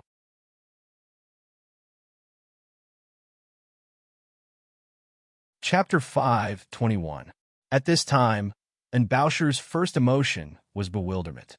Even though he knew the other's identity, knew how powerful the other was, and how easy it would be to kill him, his first emotion was bewilderment. His emotions right now could not be described in words. In the past, Gu Huai had entered Lingshu Sword Gate and became the sect master of Lingshu Sword Gate as a cultivator of the Bazinkindo ground. Lingshu Sword Gate had 6 people, in terms of cultivation and reputation, who had the chance to become the sect master of Lingshu Sword Gate. Other than one of them, who had followed Wang Jingming to the death in Chongling, the other 5 had supreme status in Lingshu Sword Gate after Gu Huai became the sect master. All the other disciples of Lingshu Sword Gate called them sect masters. These were the 5 sects of Lingshu Sword Gate. Compared to the sect master, they only lacked the word master. This meant that while they did not manage the affairs of the sect, they had a status infinitely close to the sect master. For example, this Qi Jinshan. The other disciples of Lingshu Sword Gate had to call him Sect Master Qi when they saw him. And Bao only called him Sect Uncle because he was Gu Huai's disciple and had a special status. But most of these 5 sects had been in seclusion, especially this Sect Master Qi. He had been cultivating overseas before the chaos of Chongling. After Gu Huai became the sect master, he had returned to the mountain, but remained in seclusion. Not just him. Even the cultivators of the previous generation who had cultivated in Lingshu Sword Gate for decades had never seen this sect master Qi. And Bao thought that he had become the next sect master of Lingshu Sword Gate based on his talent. He even thought that he would lead Lingshu Sword Gate to a higher position in the world. In his subconscious mind, he should be the pride of the 5 sections a few breaths ago. He had been in high spirits and felt that he had reached the top. But now, this sect master Qi, who had never appeared in front of him and said he would kill him. The shock and confusion caused by this great disparity made him feel even more bewilderment than terror. Why? He looked at the wound on Master Qi's heart and the blood on his clothes that had not completely dried. He started to understand that if the other could come here, it meant that no one could stop the other from killing him. Yet he was even more confused. Why is it like this? He reflexively said, "In these 10 years, you have never seen me, but I have seen you many times." Qi Jinshan looked at him calmly and said, "You are too close to her, too similar. You cannot be the master of Lingshu Sword Gate. However, I know that you will not give up, and you will not give up either." "Why should I give up?" And Baosher suddenly understood something and became angry. "This is just a dispute between you and her. Why do you have to put it on me? Furthermore, with my talent, am I not qualified to be the sect leader of Lingshu Sword Gate?" He didn't finish his sentence. His next words were, "Other than me, who can cultivate faster than me, who has a higher cultivation than me in the future, and who is more qualified to be the sect leader of Lingshu Sword Gate than me? Whether or not you can become the sect leader has nothing to do with the future, but the present." The reason he didn't finish his words was because Qi Jinshan had already calmly said these words, as if he had predicted his next words in advance. Too much confidence will lead to arrogance and stubbornness. Qi Jinshan looked at the trembling Lingshu Sword Gate disciple next to Baosher and said coolly, "Whether or not you can become the sect leader has to do with virtue and human nature. What right do you have to judge my virtue?" And Baosher's hands clenched into fists. He felt humiliated and wanted to shout, but his body quickly turned cold because he realized the other did have the right. The other had been Master Qi and had almost the same status as the sect leader. Now that Gu Huai was dead and he had not truly ascended the throne, the other was one of the people with the highest status in Lingshu Sword Gate. Even more importantly, the other could appear here and say he would kill him. This meant that the others will had won in the battle against the others. Am I really going to die like this? And Baosher looked up and looked dazedly at Qi Jinshan's calm eyes. His gaze suddenly became heated. "I am not willing. That wine shop youth who won the Min Mountain Sword Trials is dead. I defeated Jing Lioli. In the future, I will be the strongest in Chongling, the strongest in the Qin dynasty. How can I be willing to die like this?" Qi Jinshan waited for him to finish. When Baosher said the last word, he looked seriously at Baosher. With a glance, a pure and vast presence swept up the primal energies of the universe in the air, turning into a sword essence that stabbed towards Baosher's chest. Ordinary people could not understand what people like him did, and did not need to explain anything to other people. He had a conversation like this with Baosher just to confirm and see if Baosher's intentions would change. From a certain point of view, this was the last chance he was giving Baosher. Especially at this time, when he sensed Baosher's murderous intent, he did not hesitate. Compared to Baosher's cultivation, he was like a true immortal. He was so fast that he could predict what Baosher would do in the next moment. Baosher's murderous intent did not land on him, but on the Lingshu Sword Gate disciple next to him, who was holding the medicine bowl and did not know what to do. Baosher's hand landed on the waist of the Lingshu Sword Gate disciple. A sword essence formed at this time. Before the Lingshu Sword Gate disciple could react, he felt a domineering vital energy surge into his body. In the next moment, he turned into a sword, into Baosher's sword, and stabbed at Qi Jinshan. Seeing the Lingshu Sword Gate disciple flying towards him, Qi Jinshan's expression did not change. He knew that Baosher did not dare to hope that this attack would pose any threat to him. He just wanted to use this disciple's life to delay for a moment. But since he had a feeling he would not let Baosher succeed, he slowly stretched out his hand and placed his palm vertically in front of him. The head of the Lingshu Sword Gate disciple, filled with berserk vital energy, hit his palm, but he did not feel any impact, as though he had landed in a soft void. In the next instant, he realized that he was standing in front of Qi Jinshan. The violent, true essence in his body had disappeared without a trace, and Qi Jinshan's hand was still resting on his head like a celestial being, not withdrawing. The sword essence that had formed out of thin air and stabbed towards Baosher's chest did not hesitate, and landed on Baosher's chest. Baosher's body furiously flew backwards. His body had already knocked open the half-closed door of the hall and flew into the extremely luxurious passageway behind it. When he sensed this copious and irresistible sword intent descending upon him, his eyes were filled with astonishment, and his face was extremely pale. The moment this sword essence stabbed into his body, his energy seemed to explode. With a speed he could not normally reach, he forced out his life-bond sword. A faint white jade sword appeared in front of his chest. There was a crack. The fine jade sword was directly shattered, and Bowser felt as though his chest had been hit by countless boulders. He spat out a mouthful of blood. His eyes were filled with terror.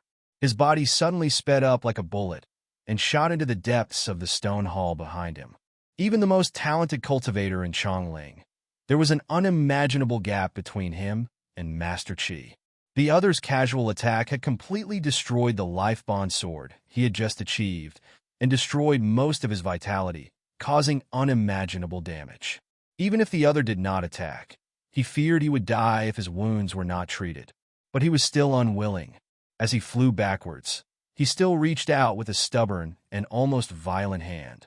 He grabbed 2 spirit medicines with extremely strong effects from the ground, and then slammed them into his mouth like he was shoving them into his stomach. Then, with a beastly howl, he turned his body and charged towards the sword-washing pool.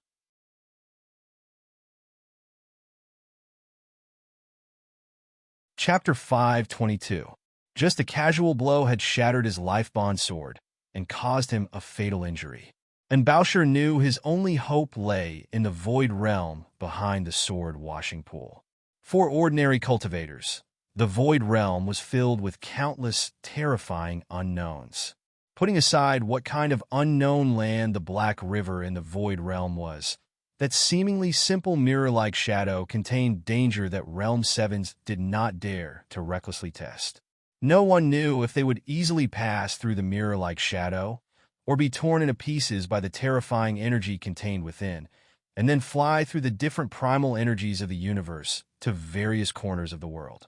This was truly being torn into pieces and not being whole. The possibility of this far exceeded passing through safely, and Bowser understood this from the start. But for him, Master Qi was too terrifying, and this was his only hope of survival. Qi Jinshan frowned slightly. The moment his hand left the head of the Lingshu Sword Gate disciple, he floated into the hall like a weightless wisp of primal energies of the universe. The gemstones, spirit medicines, metal, and spirit bones embedded in the walls of the hall, and the metal and spirit bones on the ground were cut into pieces by his energy. Then they turned into crystal haze mixed with countless colors that stabbed towards Bowser, who was fleeing for his life. To Bowser, this was a casual blow, but to a grandmaster like him, a blow with true killing intent was his full power. The casualness only meant that his sword essence was complete, and Bowser, who was more than a realm away from him, was able to block his blow. This was not just because he was seriously injured, but also because Bowser's strength surpassed his expectations. He naturally knew what Bowser wanted to do. Among the crystal haze, one of them did not try to capture Bowser's position, but purely pursued speed. It left his perception and landed in front of the Void Realm, according to his memory. The Void Realm was just a blurry and translucent light standing in the air. It did not have any color, but inside the light, there seemed to be a black river flowing. However, as the crystal haze descended, hundreds of crisscrossing crystal lines suddenly appeared in front of the hazy and translucent light. Every crystal line felt extremely sharp, even straighter than the lines meticulously carved by the best craftsmen in the world. And Bowser could smell the unique presence of the sword-washing pool. He even felt that the water was about to ripple on his back, but at the same time, despair appeared in his eyes. When the crystal haze flew past him, his clothing tore apart. He knew that the other had sealed off his retreat, and the power of this crystal haze was not something he could resist. A mournful howl burst out from his mouth. The moment his body collided with the hundreds of crisscrossing crystal lines, he forcefully twisted his body. Using his feet as the tip of a sword, his entire body slammed into the crystal lines like a sword. At the same time, all the true essence in his body gushed out from his hands. In an instant, his 10 fingertips ruptured. His true essence was mixed with blood. It was as if he was holding 10 blood-colored ribbons in his hands. The 10 blood-colored ribbons flew out of their own accord, crashing into the crystal haze, chasing after them. As they shattered, they forcefully swept up several pieces of crystal dust, crashing into the crystal wires with the tips of his feet. There was a loud bang. The pieces of crystal dust and the thin crystal lines collided and gave off a boom like a giant ship crashing. The stone hall shook violently. The water of the sword-washing pool splashed into the air. The treasures embedded in the walls of the stone hall fell like rain. Most of them were shattered by the powerful force. More than half of the crisscrossing crystal lines were shattered, but they were not completely destroyed. The crystal lines that were firmly fixed in front of the void realm cut through Boucher's feet, then up through his energy sea, and through his body. And Boucher's clothing had been torn apart long ago. Lines of blood seeped out of his white skin. He screamed in pain and charged into the void realm covered in bloody lines. He originally wanted to risk his legs being crippled in hopes of being able to charge into the void realm with half his life. But his cultivation was too far from the others. Even if he used all his moves, he could not break through the others' sword energy. At this time, these sword threads cut through his body from head to toe. Because they were too slender, too sharp, and too fast, his body didn't feel any true pain. However, he understood extremely clearly that these sword threads cut through his energy sea, cut through his body. In the next moment, those blood threads on his body would rupture into terrifying wounds.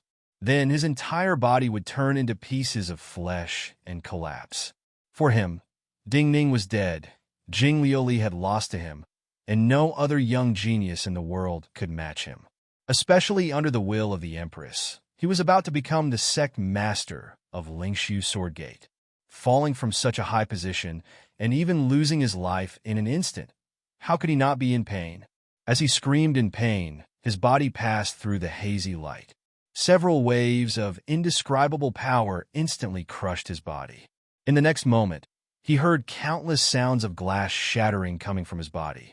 When true terror filled his heart, he only felt his body being tossed high up into the air, like a mountain rock being tossed into the clouds. Then he did not fall back down, but continued to rise up at an astonishing speed. In the next instant, all of his consciousness disappeared.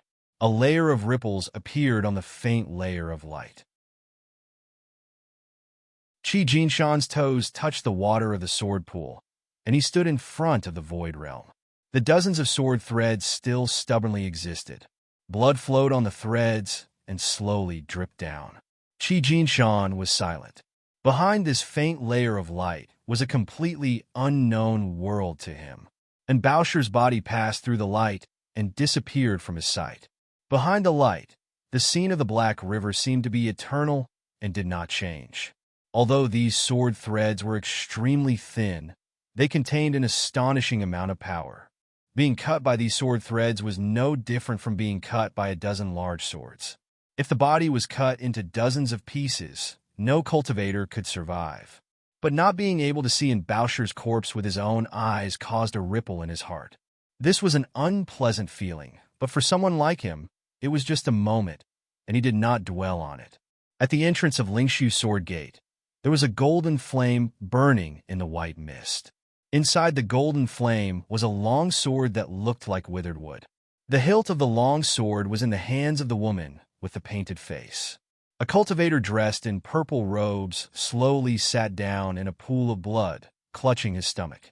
He wore a purple jade crown, and his purple robes were a kind of luxurious purple that flowed like starlight. He struggled to raise his head, blood dripping from his lips. He grimaced. 15 years ago, I could easily defeat you. I had not thought that 15 years later, you would be so strong. Ji Qingqing, whose violent presence had not dissipated, looked down. She listened to the last breath coming out of this cultivator's throat and slowly said, 15 years ago, when my face was not painted, you would not use your sword against me. But 15 years later, just this resentment is hard to describe. How can you defeat me?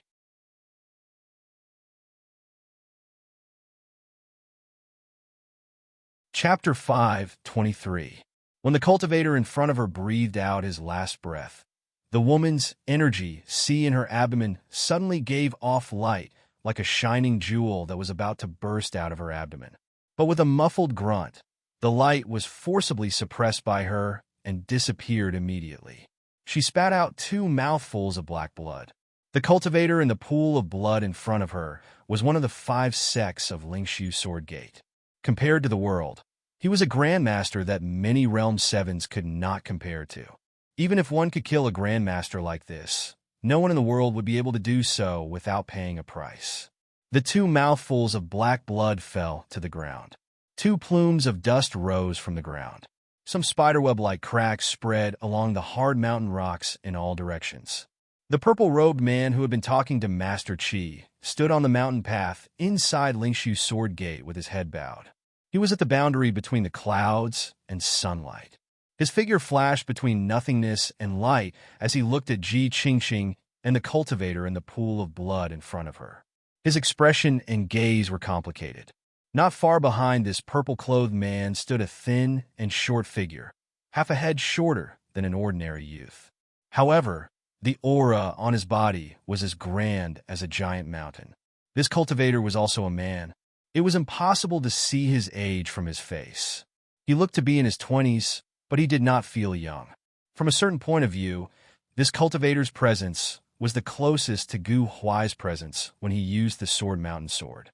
Previously, when Qi Jinshan had gone to see this purple-robed man, the purple-robed man had inexplicably said that this was 3 against 3. This 3 against 3 naturally referred to the fight between 6 cultivators. 5 of them were the 5 sects of Lingshu Sword Gate, and the other was Ji Qingqing, who had won outside the gates. These were people who had gone into seclusion years ago. But in terms of cultivation and power, they were the highest people in the world and would not lose to the bureau chiefs and marquises of Chongling. The purple-robed man and the thin and short cultivator were naturally figures from the 5 sects of the Spirit Void Sword Trials. However, the other 2 battles had already ended, but the battle between the 2 of them seemed to have not started at all. Looking at the calm gaze of the short and skinny cultivator behind the purple-clothed man, it seemed that this battle would not even begin. The dust has settled. It's best if we don't fight. The purple-clothed man used to be Yi Sini of the Yi sect, the most famous of the 5 sects of Lingshu Sword Gate. He was also the youngest of the 5 sections. 10 years ago, he was at his peak. But after 10 years, his sharpness seemed to have completely disappeared. He gave people the feeling that there was an indescribable bitterness around him. At this moment, he looked outside the mountain gate.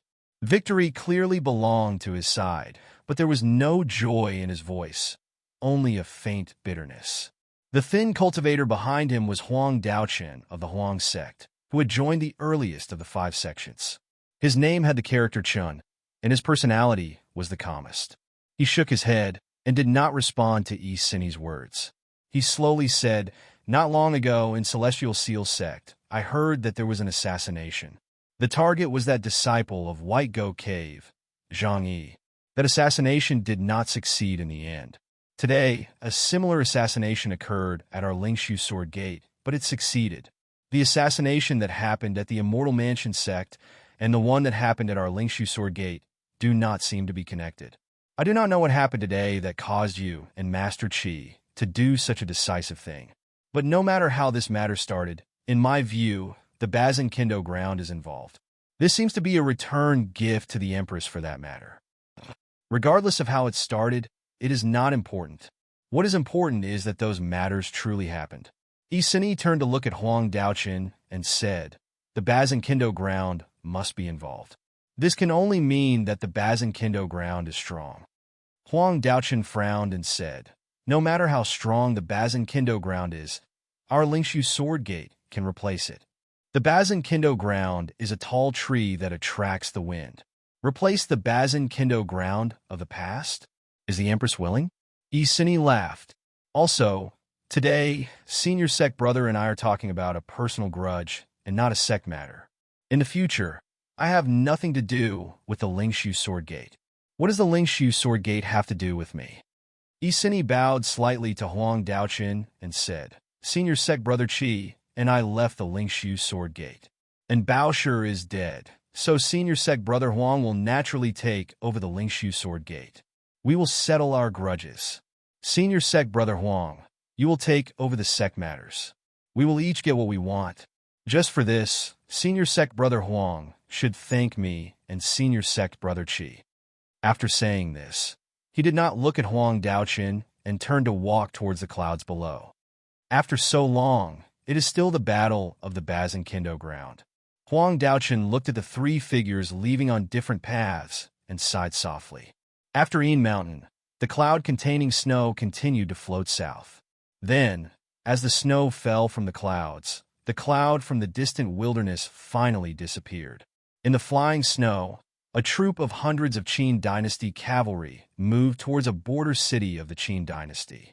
In all the previous military intelligence, this cavalry troop was just a vanguard escorting food, so they did not alert any of the high-ranking generals in this border city. However, when this cavalry army arrived in the city, the leading general led a young man straight into the most central barracks of this border city. When the several generals who were alarmed saw the leading general, they were all shocked to an unimaginable degree. General Sima, the highest-ranking general of this border city, appeared in front of this general as quickly as possible. As he bowed, he saw the face of the young person behind the general. Even he froze slightly. A moment later, he reacted and bowed. Prince Fu Su.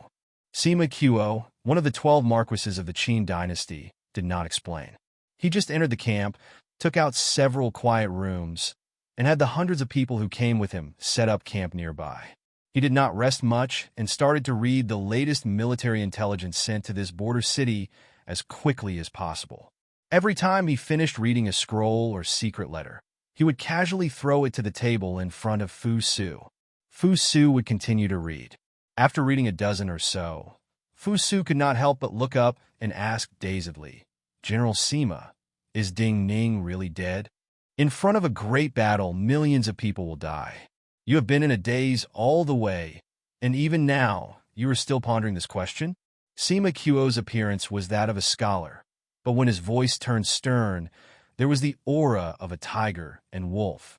Could it be that you still don't understand after coming here and seeing the expressions of those generals looking at us? Fu Su was shocked. In front of a great battle? Sima Qiu sneered. Marquis Wei is already here and sent me here. Does Emir Wuji need the two of us to guard it?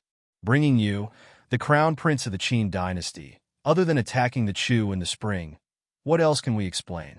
Those generals have already understood, but you are still in the dark. The Empress asked you to learn from me and accumulate military merit. You are still in a daze here. What can you learn? Attacking the Chu in the spring? This voice rang in Fu Su's mind. He was kind and found it hard to believe.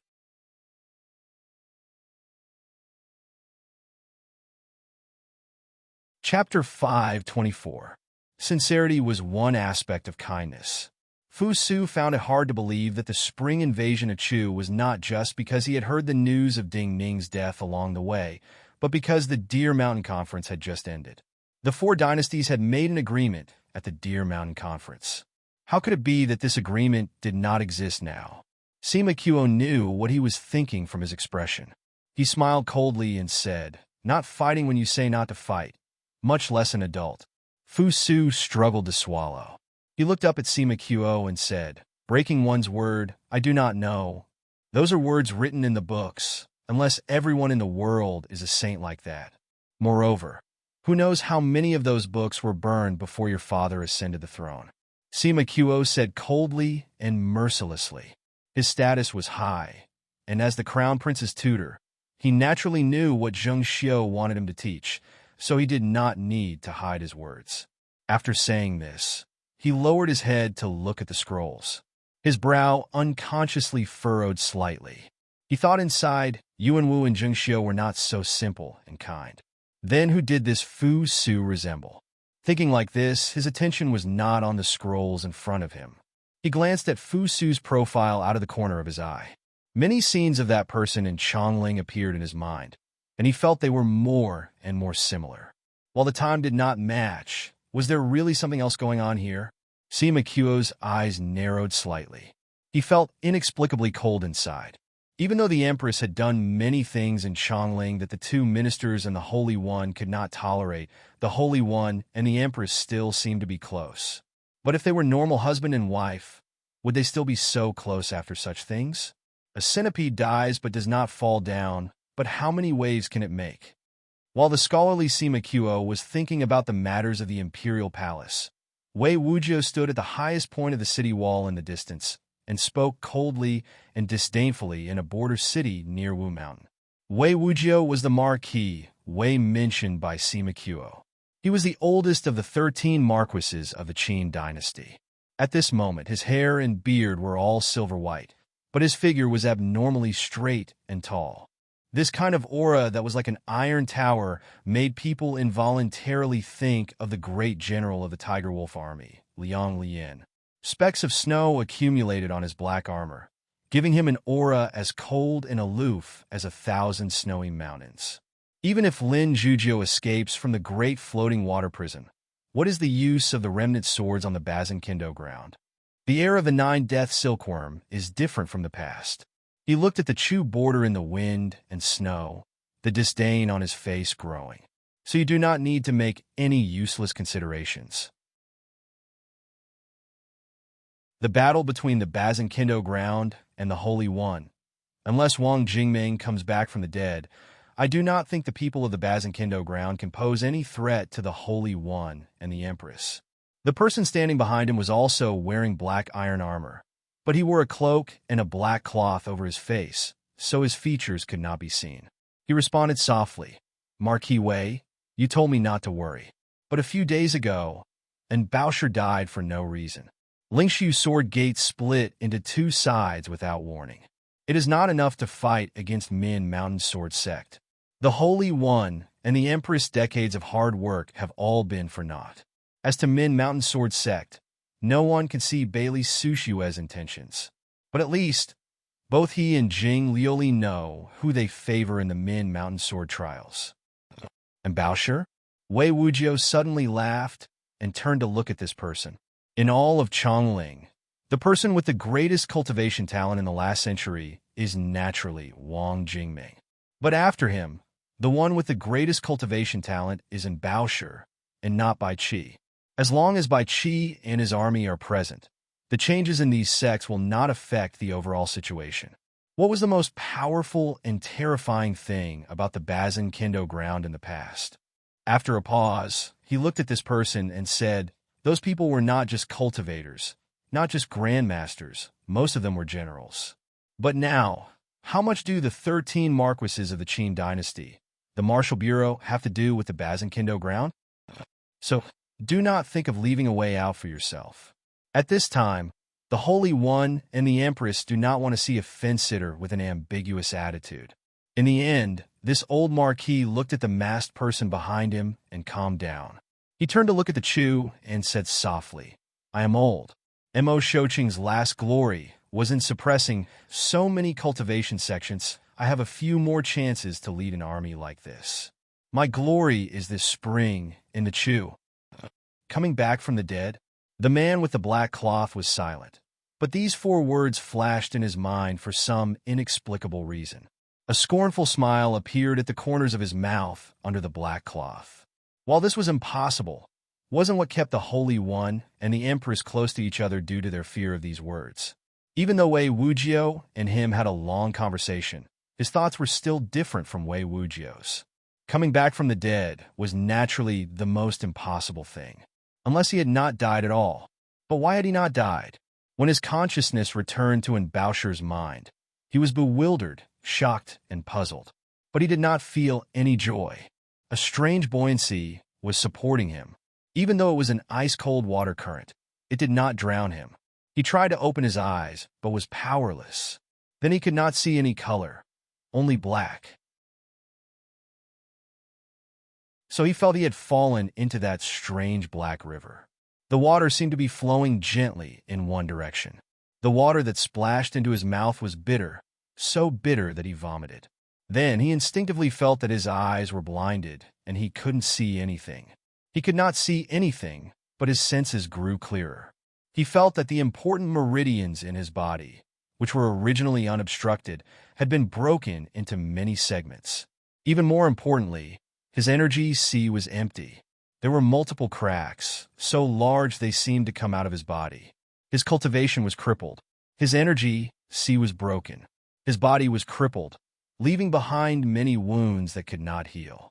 These were the hidden wounds that cultivators spoke of. Then he gradually thought of the possibility that he was still alive, and his body grew colder.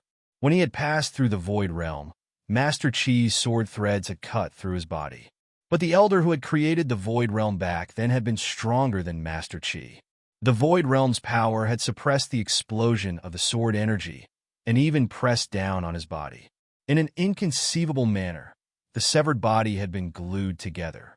He did not know how long this had lasted, but now it seemed that at least his flesh and bones had connected and grown. But some of his channels had been dislocated because of this. Something must have happened next that caused his body, which was weaker than an ordinary person, to have some life. This was a true miracle. But everything was crippled. Even his eyes were blind. Was there any meaning in coming back from the dead like this? And Bowser wanted to cry. But he did not even have the strength to cry. He could not even make a sound. He just felt his body grow colder and more uncomfortable. He missed the days in Chongling, especially the spring days when the ice and snow melted and the sun was warm.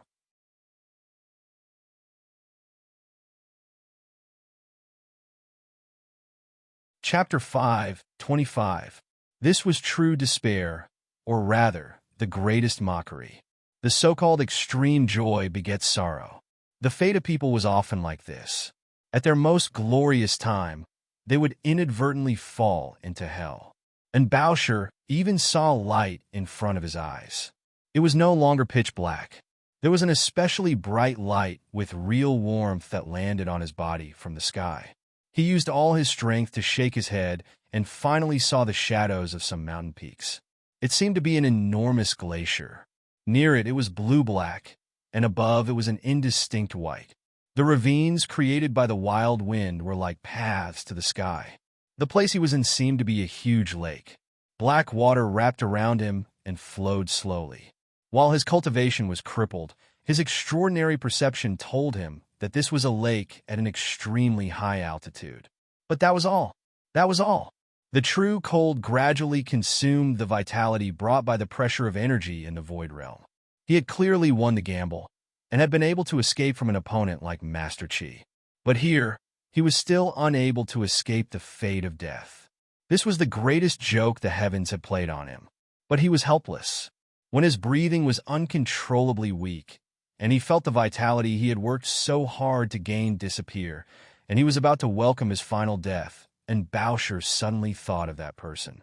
That person who had led the Bazin Kendo ground and was invincible in the world. That person had stood on the mountain of corpses in Chongling, facing the cultivators from all over the world who wanted to kill him. He had looked at the Chongling Imperial Palace from afar, but was unable to charge in from a dozen streets away. Had he also felt so helpless and hopeless? It's really useless. In the end, he suddenly thought of Jing Lioli and laughed between tears. Living long is useful. His body was truly cold. He looked down from a high altitude. The cold and terrifying clouds locked the enormous snow mountains. Among these enormous snow mountains, there were many blue mirror-like lakes, and one lake was black. In the black lake, and Bowser silently died. The water current pushed his body downwards. The water in this lake flowed along with the mountain. It didn't seem any different from the snow-melting lakes in other mountains. However, the water in this black lake had a different kind of power. It had a straight power that cut through the riverbed along the way. It was more powerful than the water in other lakes. After descending for an unknown distance, there were no more glaciers on the mountain, but there was still a large expanse of frozen earth. In the desolate wasteland, there were occasional white and black moving about. Those were sheep and black yaks. Occasionally, there would be herdsmen walking around. When they saw the snowy mountains in the distance, they would all look at each other with reverence. On another mountain peak that was an unknown distance away, Jing Lioli, dressed in a green jade robe, was not afraid of the cold.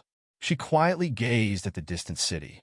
She naturally did not know that in Baosher's last despair in another world, and the assassination at Lingshu Sword Gate, had only reached Min Mountain Sword Sect and Chongling at this time. It really was an unexpected assassination. She came to the top of the mountain to tell Bailey Sushua this news. As she gazed at Chongling in the distance, she could not help but comment, "I do not know what Zheng Xiao is feeling right now." This proves what she wants to tell the cultivators of Chongling, that any genius is insignificant to Chongling. However, and Baosher most likely will be one of her most important pawns in the future. She most likely would not have thought that the Bazin Kendo ground did nothing, just some old matters, and then Baosher died. Bailey Sushua smiled scornfully. He looked at Jing Lioli with a strange gaze. There are too many unexpected things in Chongling. However, do not feel too regretful about losing to Baosher. Don't worry, I was once defeated by him. Now that he's dead, I won't be able to find him. This matter will not affect my cultivation. Jing Lioli turned around and looked at Bailey Sushua. She said, "I never felt that he was undefeatable and never even thought of him as my opponent in Chongling." Bailey Sushua stilled slightly. He naturally understood Jing Lioli the best, but he could not understand Jing Lioli's attitude right now. "My teacher is much stronger than his." Jing Lioli looked at him and said directly. Bailey Sushua smiled slightly. "When did you learn to flatter?" Jing Lioli looked at him and said seriously, "I am not talking about you." Bailey Sushua stilled. "I am talking about Ding Ning." Jing Lioli looked at him and pretended not to see his awkwardness. She said slowly and seriously, "He taught me too many things. So even when I lost to Baosher, I did not feel that Baosher was very strong." After a pause, she turned to look at the distant sky and said seriously, "Maybe with a comparison, my intuition will be clearer. He is too different from Ding Ning. His pride and arrogance are too shallow and cannot be compared. So in my mind, my future opponent in Chongling can only be Ding Ning and not him." Bailey Sushua nodded and said coolly, "Those who see high will naturally stand high." Jin Town was a small border town near the Qinshu border. The closer it was to the border, the stricter the inspection of traveling merchants. A caravan had stopped at the checkpoint for a long time. It was not that there was a problem with the customs documents. It was just that the general of the Qin army in charge of the inspection today was Yang Fan, who was famous in the border army for being lecherous. Whenever he saw a beautiful woman passing by, he would take a few more glances. Among this group of carriages, there was a young couple. The young woman was not only beautiful and tall, with creamy skin and a chest as majestic as a distant mountain. In the past, Yi Sealing had returned to Chongling in the storm. When he killed Zhao Zhan of the Zhao Sword Furnace, he had said that women did not need a chest, it was enough to have a chest. The people of the Astrology Bureau naturally did not dare to say this, but the conversation between Bureau Chief Yi and Zhao Zhan had to be reported to the Imperial City. The matter of killing the great rebel of the Zhao Sword Furnace with one sword was the pride of the Qin dynasty. Some matters were naturally spread, and this sentence was the most widespread. The caravan was inspected repeatedly. All the soldiers at the checkpoint knew, but the general wanted to look at the beautiful woman for a while longer. But the border army usually worked hard, and a beautiful woman like this was rare. So the soldiers were secretly happy, and no one went forward to mediate. In the face of Yang Fan's unbridled gaze, the beautiful woman was dignified and magnanimous. She was somewhat patient. However, when the guard proposed to carefully search her husband in the carriage again, the seemingly sickly young man who was suffering from tuberculosis, she was clearly somewhat impatient. Her eyebrows rose slightly, but she was not angry. Instead, she smiled. Her smile was like thousands of peach blossoms blooming, warm and bold. "How about we stop pretending?"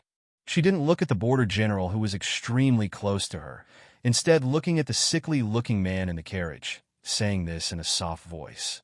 Her voice was not loud, but for some reason, not just this border general, but everyone in a radius of dozens of feet suddenly felt their bodies stiffen. This border general, who had been looking at her chest, most of the time unconsciously gripped the hilt of his sword at his waist. The man in the carriage did not respond, and only sighed softly. The beautiful woman seemed very satisfied and smiled even sweeter. "What are you smiling at?" The border general unconsciously took a step back and said coldly, "Previously, I sang a song in your Chongling.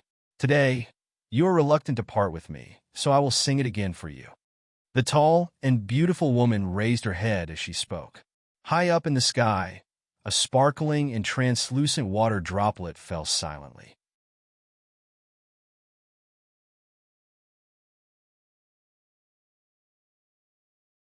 Chapter 5:26. My generation likes to learn the sword, 10 years in a cold pool. The sparkling droplets of water fell, reflecting the face of this border general who had woken up and was terrified to the extreme. The straight sharpness of the black lake water was gradually weakened by the riverbed along the way. It was no different from the water of the lakes formed by the melting of glaciers in the mountains. Even the strange black color disappeared, and the water became absolutely pure. The terrain grew gentler. The snow line disappeared, and large patches of frozen earth appeared. This was a pasture in the beginning of summer. At this time, not a blade of grass grew. The cattle and sheep relied on the hay prepared in the summer. The more difficult the living environment was, the more reverence one had for the world, and the more one would observe the changes in the surroundings in detail. The gaze of a herdsman at the edge of the flock stopped for a long time at the sky above a distant stream. He was an ordinary herdsman. The skin on his face was like dried mulberry bark. Because of the sun and cold of the plateau, it had become a unique purplish color accompanied by many signs of frostbite. There was a flock of vultures circling in the sky above him. The vultures circled for a long time, but did not descend as though they were afraid. The vultures were like divine beings to the herdsmen of the plains. When they appeared in large numbers, they would accompany the aging and death of living beings. However, such a scene was too unusual for him. First, he was certain none of his sheep or cattle had gone missing. In this season, that place should not have the presence of death that would attract large groups of vultures. Even more importantly, the vultures would only appear silently when living beings were on the verge of death. They were more sensitive to death than all other living beings. When the vultures arrived, the being on the verge of death would quickly die. Then the vultures would swarm down and devour the flesh. In the end, the smell of blood when the vultures tore at the prey would attract the distant pack of jackals who would bite the bones into pieces. The vultures circled for a long time, but did not descend. This was an abnormality. This herdsman became slightly nervous. He piously twisted the prayer beads in his hand and called out a few times. He called over his 2 sons who were turning over the fodder. The 3 of them rode towards that place. They quickly gave out terrified cries. The reason why the vultures were circling was because there was a corpse on the bank of the stream. The corpse belonged to a young man, but he did not seem to belong to their world at all. The tattered clothes on his body looked extremely luxurious. The most terrifying thing was that there were many red lines on this young man's body. Those lines looked like scars, but they were extremely straight and went deep into his body.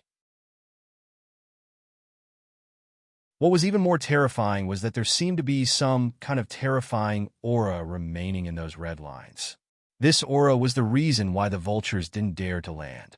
To these herdsmen, this was definitely a terrifying omen, or perhaps a warning from the gods. Therefore, these 3 herdsmen were extremely terrified. 2 of them stayed behind to guard the corpse, while the other herdsman ran away as fast as he could to inform the chief of the tribe and the wizard of this news. Further south, the wasteland was still vast and sparsely populated, but there were still some cities. Among them, the most majestic one occupied the entire mountain. The top of the mountain was densely packed with red and white palaces.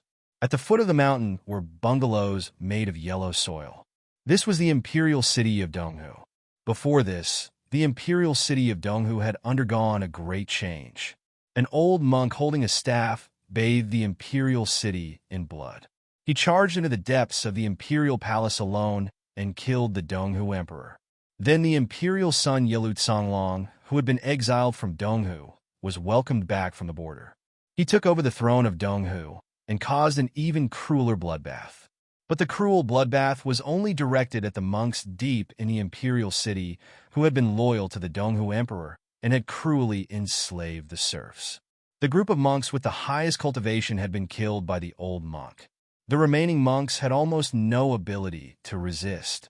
The new emperor Yelu Songlong used Chongling's reforms to adapt to local conditions. He issued an imperial decree. If one person in a family of serfs could become a warrior recognized by the imperial city, the entire family of serfs could obtain new life, freedom, and completely shake off their status as serfs. They could also have their own land. To become a recognized warrior, one did not need enough power, but enough courage. This was hope. The situation of the Donghu serfs was much worse than the ordinary people of Chongling in the past. Their wives, children, and even their own lives did not belong to them and could be taken by the nobles at any time. Adding on the fact that the Donghu nobles were under the shadow of the old monk's slaughter, the new emperor of Donghu, Yelut Songlong's reform, did not cause a strong backlash and quickly gained the fervent support of all the serfs. This emotion was like a religion. Faith was hard to explain. Donghu was vast but sparsely populated. It was harder to spread information than any other dynasty. But at this time, in any corner of Donghu, in the mouths of the herdsmen and serfs, the old monk and the new emperor, Yelut Songlong, had become the gods sent by the gods to save them. But at the same time, it was faith that dealt with faith. Those suppressed nobles made up many ominous signs to spread the news that the new emperor, Yelut Songlong's reforms had angered the gods. Out of their true love and fanatical support for the new emperor, fearing that this strange corpse was an ominous sign from the heavens, the herdsmen of the Donghu border tribes took better care of the corpse. The news passed to the Donghu imperial palace at an unimaginable speed for the army. A dozen cultivators quickly arrived. Among them were Yelut Songlong's trusted subordinates, his deputy general in the army, and a Realm 7 Grandmaster cultivator. These cultivators easily determined the time of death of this corpse and the identity of the cultivator. They also saw that the red lines on the body were marks left behind after a shocking sword essence cut through the body. However, they could not understand why this corpse would appear here and why the sword essence in the body had not shattered the body and so on. Even a Realm 7 Grandmaster could not understand. This matter was even more unusual. Foreign youth, recently dead. Fine and straight sword threads running through his body. The military report was extremely detailed. Even the physical characteristics of the young man were described, and there was even a drawing of him. But it was still difficult to understand. Based on this tattered clothing, this should be related to the Qin dynasty. But how can the Qin people come to such a desolate place? In the Wuji tent, the old woman looked at the military report from Donghu and asked Ding Ning with a frown. As time passed, more and more clues proved that Ding Ning's speculation was correct. When the ice and snow melted in spring, the Qin would attack the Chu. Therefore, to her it was natural for her to link these two matters together. But that place did not seem to have any effect on the Donghu situation. There could not be any conspiracy that could cause the Qin and Chu to fight. So matters are not so complicated. Especially when there is a breakthrough, there will not be other connections. Ding Ning looked at her and said, "While the news from Chongling has not come, I think the past matters have had an effect. And Baoshi is dead." And Baoshi? The old woman thought she had heard wrong. The portrait in the military report is very similar to Baoshi. "I have seen Baoshi before," Ding Ning said directly. The old woman said dazedly, "But Baoshi is in Chongling, tens of thousands of miles away from that place. Lingshu Sword Gate has a sword washing pool. The water in the sword washing pool comes from the sword essence of the Void Realm. The Void Realm was left behind by a Grandmaster when the Lingshu Sword Gate was founded. It is equivalent to using sword essence to open a path to primal energies of the universe." Ding Ning looked at the old woman and said slowly, "In the past, no one knew where the Void Realm was connected to." The old woman finally understood and said in shock, "You mean the Void Realm of Lingshu Sword Gate is connected to the Donghu region?" Ding Ning nodded and said, "When the news from Chongling comes, if Enbausher enters the Void Realm in the end, there will be no doubt that he can escape through the Void Realm." The old woman calmed down, sighed, and remained silent. Some matters would become eternal mysteries, but they had not coincidentally encountered a person with terrifying foresight. In her view, Ding Ning could easily deduce such seemingly unrelated and impossible matters not because he had seen in Baosher, but because he had such terrifying foresight. Ding Ning also grew silent. His breathing was slightly heavier than usual, because only a few people knew that the Void Realm had been formed, because the great Grandmaster of Lingshu Sword Gate had gone to that mysterious place and left his life-bond sword there. His life-bond sword and the formation in the Lingshu Sword Gate Sword Hall had resonated from a distance to form the stable Void Realm. And now, Ding Ning just happened to lack a sword. The last Flower Remnant sword was more because of nostalgia. To face Yuanwu and Zheng Xiao in the end, he had to have a sword strong enough to bear his future sword essence. He had not easily chosen a sword to be his life-bond sword because he had to be extremely cautious. He could not afford the slightest possibility of failure. After the heaven-replenishing divine art, his plan was to go to Chu in the spring to find a sword as strong as this. Chu was the best in the world. But now, this sword had appeared outside of his plans.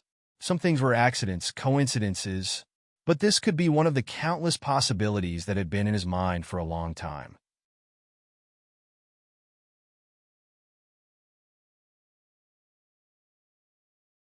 Chapter 5:27.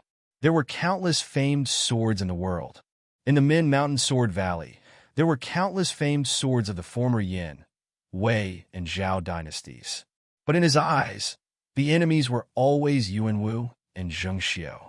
Compared to an enemy like that, a famed sword of that level was not enough. Even a powerful Bazin Kendo ground sword like the Sword Mountain Sword was not enough in Ding Ning's view.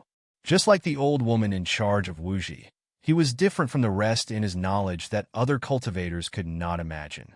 But only he knew that the difference between him and the other cultivators in the world was his cultivation experience.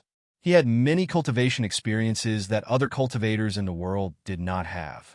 Experience, or perhaps a lesson, told him that in order to guarantee a surefire victory over someone, not only did he have to surpass his opponent in terms of cultivation realm, but he also had to surpass his opponent in terms of comprehension of the chi of heaven and earth and the utilization of the sword manual.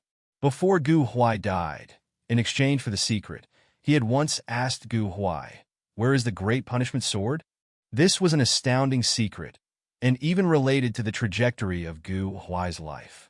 In the past, Gu Huai became the sect master of Lingshu Sword Gate because of his cultivation and the power of the Chongling Imperial Palace. But even more importantly, he had concealed his identity as the Bazin Kendo ground long ago and entered Lingshu Sword Gate. The true reason he entered Lingshu Sword Gate was to search for the whereabouts of the Great Punishment Sword.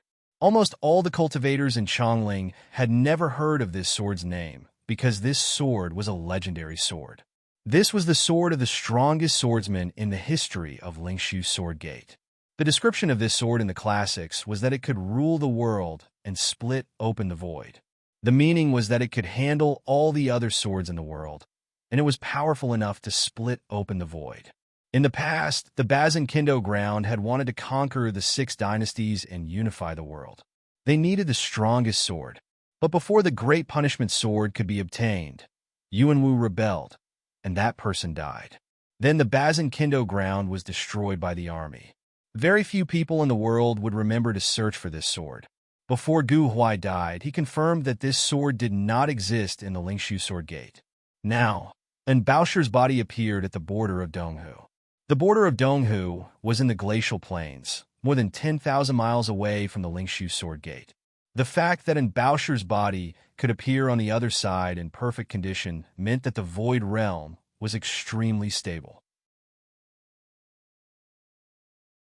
To be able to communicate with the formation of the Lingshu Sword Gate and create such a stable Void Realm, the sword left behind by the Grandmaster of the Lingshu Sword Gate was most likely the Great Punishment Sword.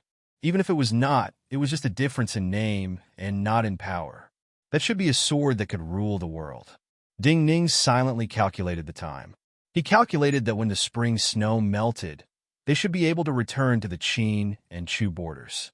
He looked up and said to the old woman who was waiting for him to speak, "How long until she arrives?" The old woman could hear that his voice was not as calm as usual. She was slightly surprised and said, "She should arrive the day after tomorrow." Ding Ning nodded and said, "Arrange for us to depart to Donghu the day after tomorrow." The old woman was of noble status, but like Jing Liuli, she looked at Ding Ning as a teacher. She knew that Ding Ning's every action had deep meaning. When Ding Ning said this, she turned to look at the wind and snow outside the tent. She did not understand. Even if he wanted to hide the fact that he was still alive, why did he spend so much effort to get that woman to his side and go around the Chu?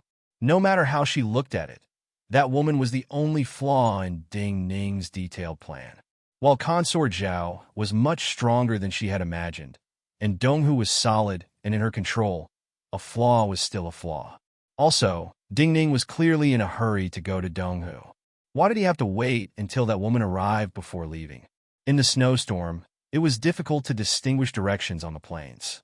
Also, the snow was thick, and ordinary carriages could not travel. The extreme cold and the long journey was hard for even cultivators to resist.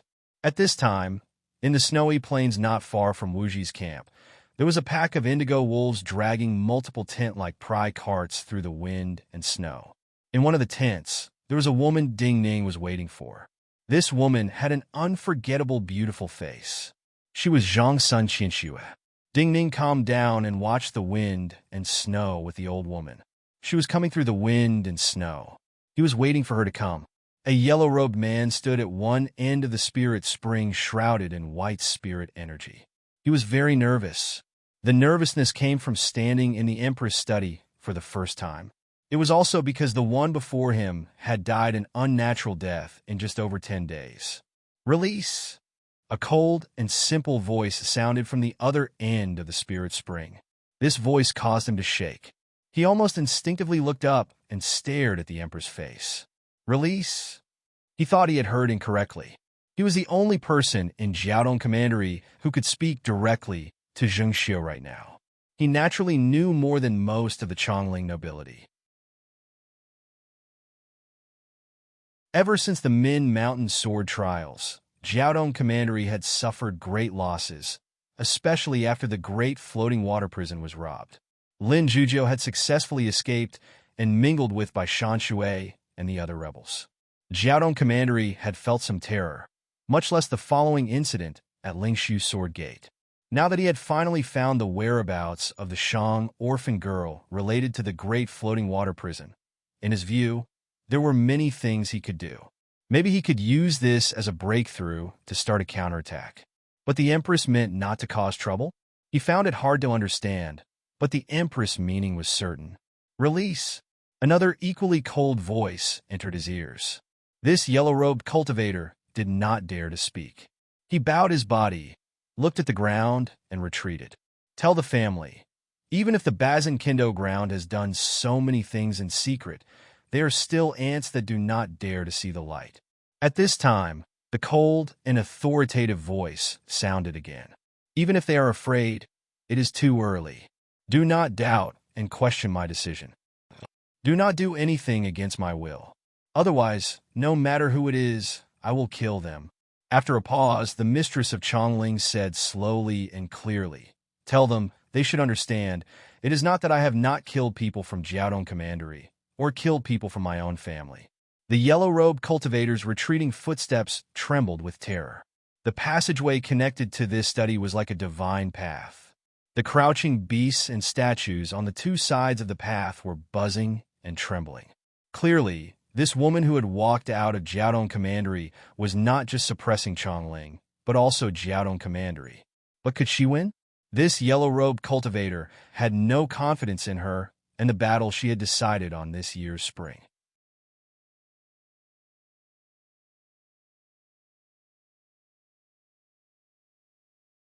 Chapter 528. Hundreds of Wuji cultivators hid in the wind and snow and warily welcomed the arrival of the wolf pack. Wuji was a dynasty that could move at any time. In reality, They were the largest tribe that ruled many tribes on the plains. When fighting outside dynasties, their greatest advantage was that they could retreat without a trace. From a certain point of view, even if they suffered a great defeat, they could not be uprooted. The wild wind and snow could hide their tracks, but this kind of wolf pack was unique to the Wuji imperial family. Even if powerful armies could not travel long distances through the wind and snow, powerful cultivators could. These Wuji cultivators had to be wary of powerful cultivators of the Qin dynasty following them in secret. Yet this possibility was minuscule in Ding Ning's view. First, he understood Zheng Xiu too well. Zheng Xiu's goal in mobilizing troops against Wuji was the Mountain of Ancestors, and when attacking Chu in the spring, Wuji had little chance of crossing Yin Mountain. The Mountain of Ancestors had been lost. She had obtained the heaven-replenishing divine art and forced Wuji into the depths of the plains. For Zheng Xiu, since this stage was complete, she could not pay a great price to kill Wuji. Her power would be used in the coming battle against Chu. Even more importantly, even Zheng Xiu could not hide from Zhang Sun Qianxue's perception in this kind of wind and snow. When the hundreds of Wuji cultivators hid in the wind and snow as though they were facing a great enemy, Ding Ning walked out of the tent. The noble old woman in the tent followed him out, holding a fur coat made from rare silver ferrets. She waved her hand, indicating for the hundreds of Wuji cultivators not to be nervous. Then she gave an even more astounding order for all the cultivators to retreat. Then she walked alone with Ding Ning into the wind and snow, until they completely left the perception of these cultivators and came to a snow mound far from the camp. Ding Ning stood silently on this snow mound until the thick snow piled him into a snowman, until the carriages pulled by the blue wolves appeared in the wind and snow. The fluttering snowflakes suddenly became a little disorderly. These chaotic snowflakes formed many blue-black lines, but only Ding Ning could sense these lines.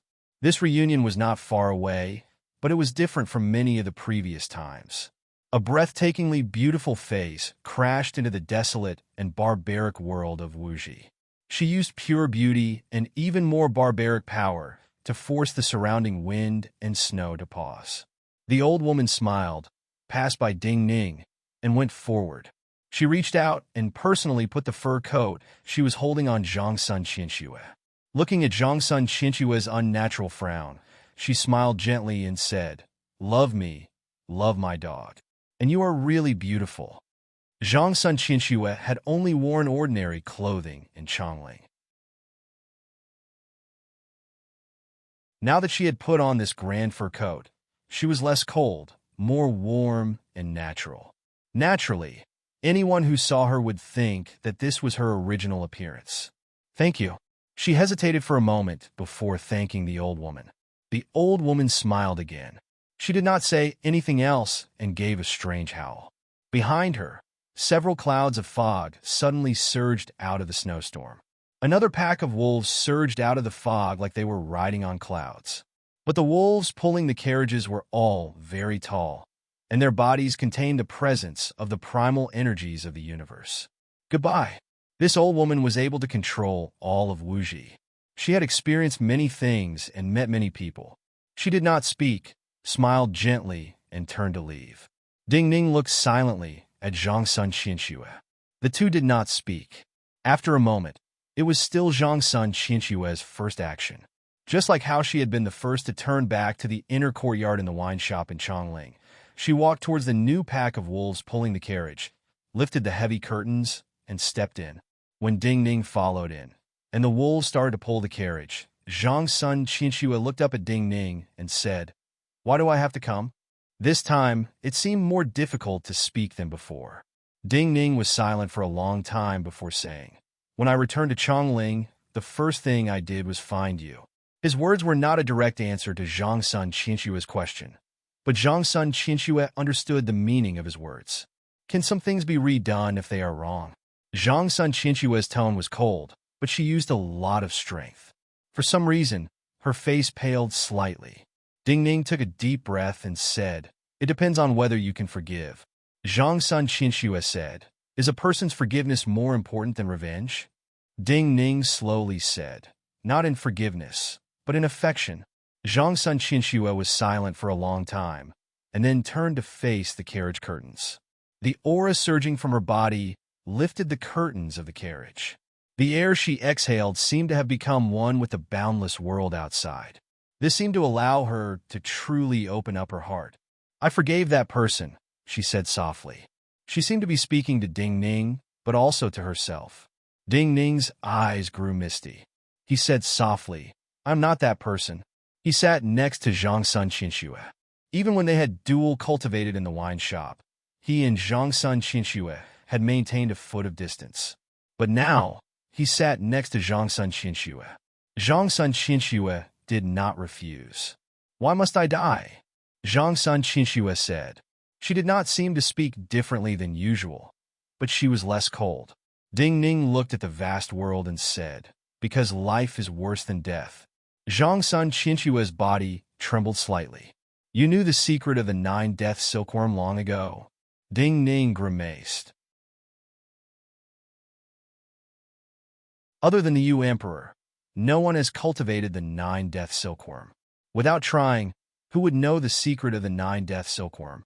Zhang Sun Qinxue was silent for a long time before she could speak. "Then why is it like this?"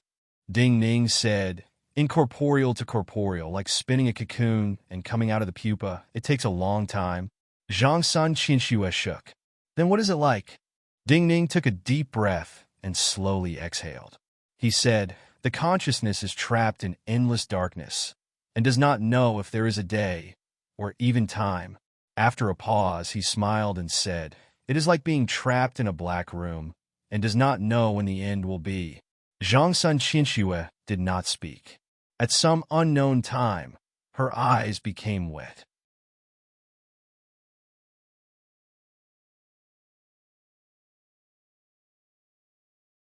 Chapter 5:29.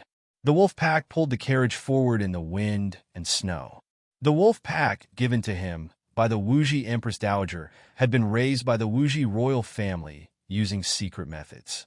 They weren't just beasts of the wilderness with extraordinary power. They were extremely intelligent and knew where their destination was. After a long time, Ding Ning's breathing grew heavier.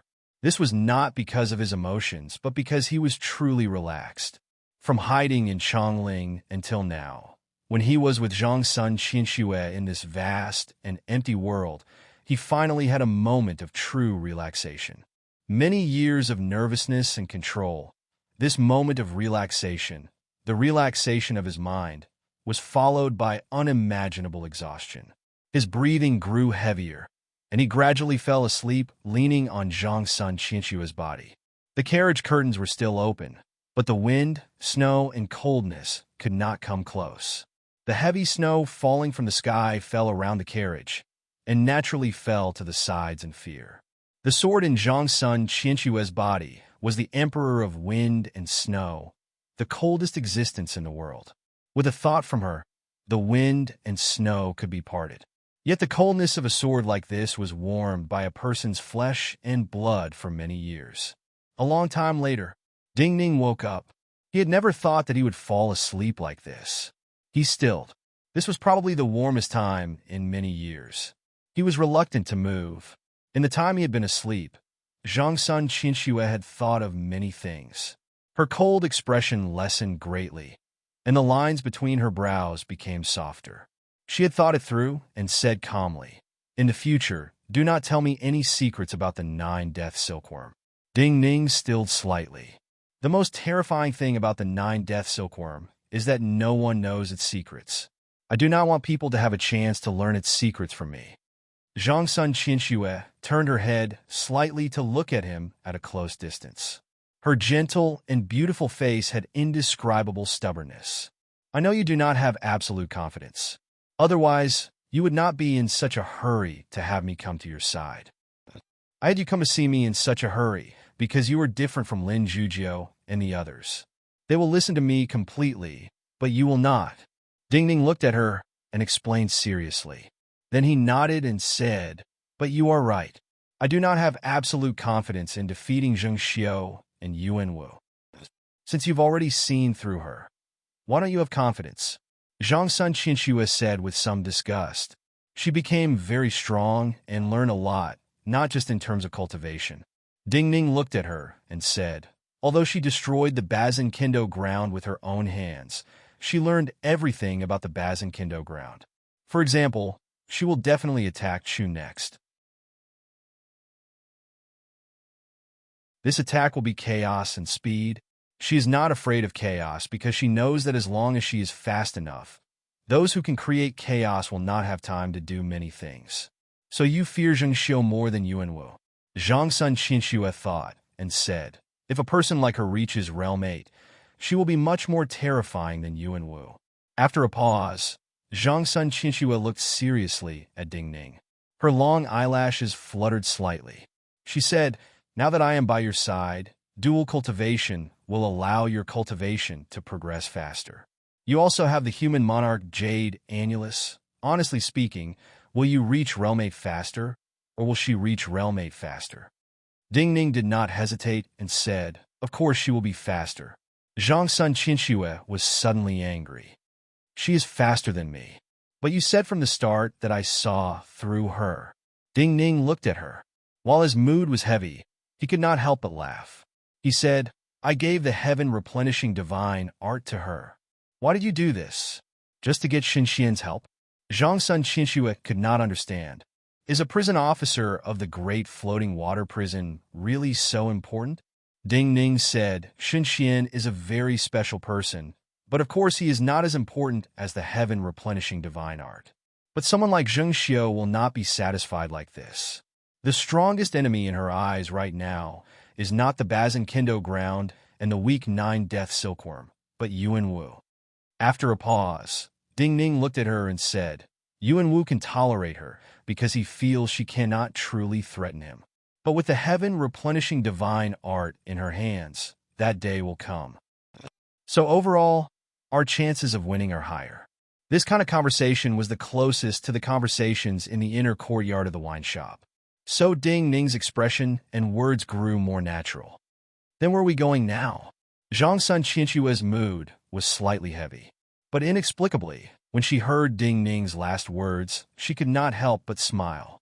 Her smile was very reserved, giving off a very elegant and delicate feeling. When she smiled like this, there was likely no princess in the world who was as noble as her. There are some enormous glaciers in the northwest of Donghu. The primal energies of the universe are too thin, and cultivators have a hard time entering. Previously, someone in the Lingshu Sword Gate tried to assassinate Baoshi. And Baoshi escaped through the Void Realm, but his corpse was found there. So the legendary strongest sword in the Lingshu Sword Gate should be there. Ding Ning explained simply, and then said, I am going to take that sword. Looking at Zhang Sun Qinxue, she immediately understood. He added, we can go along the way to see the monk who killed the Donghu Emperor. With his help, and your ability to not fear that kind of place, it should not be a problem to take that sword. Hearing these things, Zhang Sun Qinxue felt inexplicably satisfied. But she was too familiar with Ding Ning. What made her face hot was that she thought of how she and Ding Ning had lived together in Falling Parasol for so many years. For ordinary people, they were not just husband and wife, but an old couple. Since everything is going smoothly and our chances of winning are higher, why are you so worried? She sensed Ding Ning's worry and asked truthfully. I got the heaven-replenishing divine art before her and have the greatest treasure of the Chu dynasty, the human sovereign Jade Annulus. I also have your energy to help my cultivation. I am in the dark, and she is in the light. The mountain of ancestors and the lonely mountain sword horde are in my hands.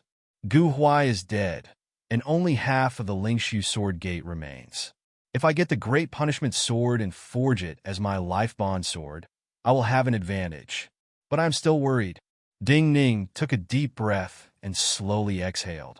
Because even now, she has not started a counterattack.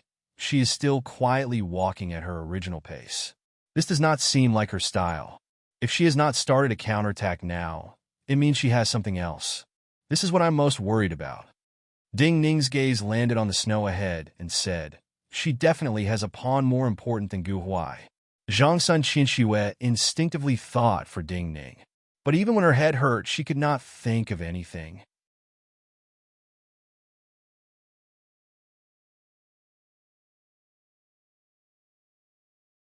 Chapter 530. On the huge mountain, there was a huge cross-shaped staircase formed by natural weathering. Only when the snowstorm stopped for a moment would these stone steps be revealed, giving people a kind of miraculous power.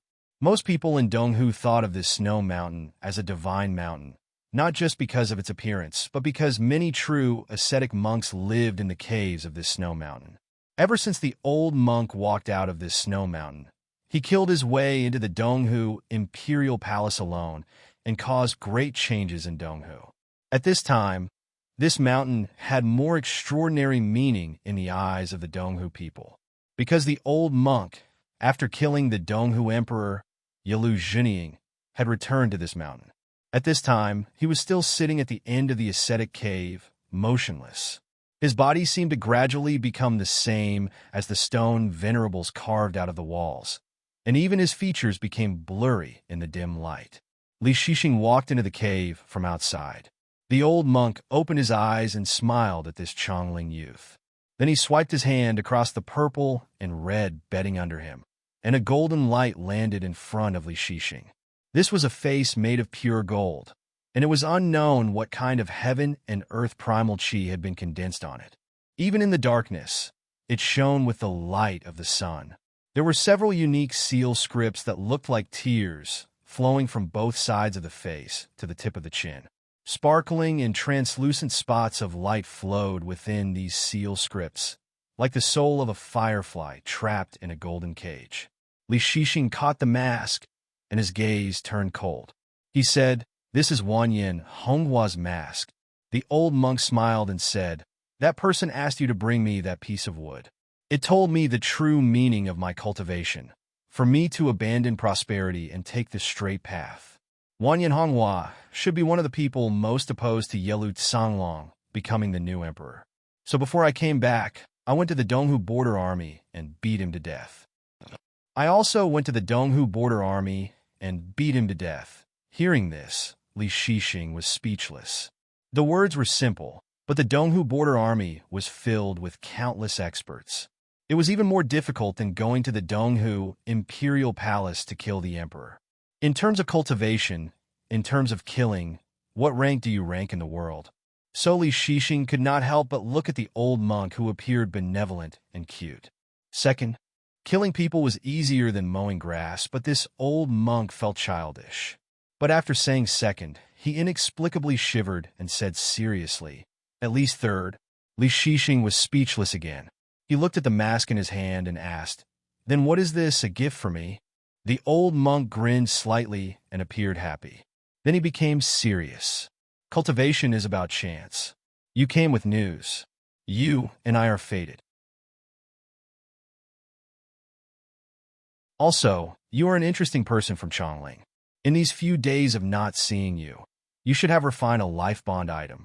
This mask is called the Tianliang Tears, and your life bond item should come from Tianliang." The two were connected. Li Shixing stilled. He sensed that the mask in his hand contained powerful energy, but he had not expected it to come from the past Tianliang. "I originally needed to hide my identity. This mask suits me very well." He hesitated slightly and first expressed his thanks. Then he said, "When we entered the Tianliang ancestral lands, the things I refined came from the Tianliang ancestral lands." The old monk did not seem to care about the Tianliang ancestral lands. He said, "This is a chance. You have come to find me now. What chance do you have for me?" He looked at Li Shixing, who was wearing the mask, and asked, "Someone has come to find you," Li Shixing said. "The person who asked me to bring you something will pass by here." The old monk was stunned. The light in the grotto seemed to become chaotic. He suddenly grew excited and said in a trembling voice, "Where is he now?" Li Shixing said, "Based on the time, he is only a few hundred miles from here. Take me there." The old monk grew urgent and stood up from the purple mattress. Following the direction Li Shixing pointed, he started to walk. This was a terrifying cultivation state. There seemed to be no energy vibrations in the world, or rather, all the energy vibrations were gathered in his body. There were no abnormalities on his body, and he looked no different from an ordinary person walking. Yet when he took a step, he was hundreds of feet away. It was as though the distance between the heaven and earth was shortening under his feet. His eyes were filled with sincerity. It was as though he was comprehending the teachings of his teacher for the first time and feeling the existence of primal energies of the universe for the first time. Even Li Shixing most likely could not understand his feelings at this time. This was the feeling of a cultivator who had just entered the cultivation world meeting their teacher.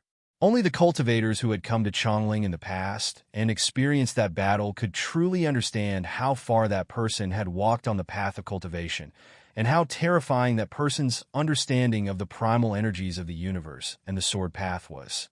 Cultivation methods could be passed down, but cultivation states could not be replaced. Therefore, when the piece of wood that was sufficient to guide his cultivation was passed to him, he already completely understood who the other party was. Because he was so excited and sincere, he did not even care about the loss of vital energy in his body. This was a terrifying thing in the world of cultivators, but he did not detect it. He just walked straight in the direction Li Shixing pointed until he sensed a wolf pack and a presence colder than ice. He sensed that the extremely cold presence was purposefully released to let him know. He knew that person had come and was so excited that he knelt down in the wind and snow, prostrating himself on the ground.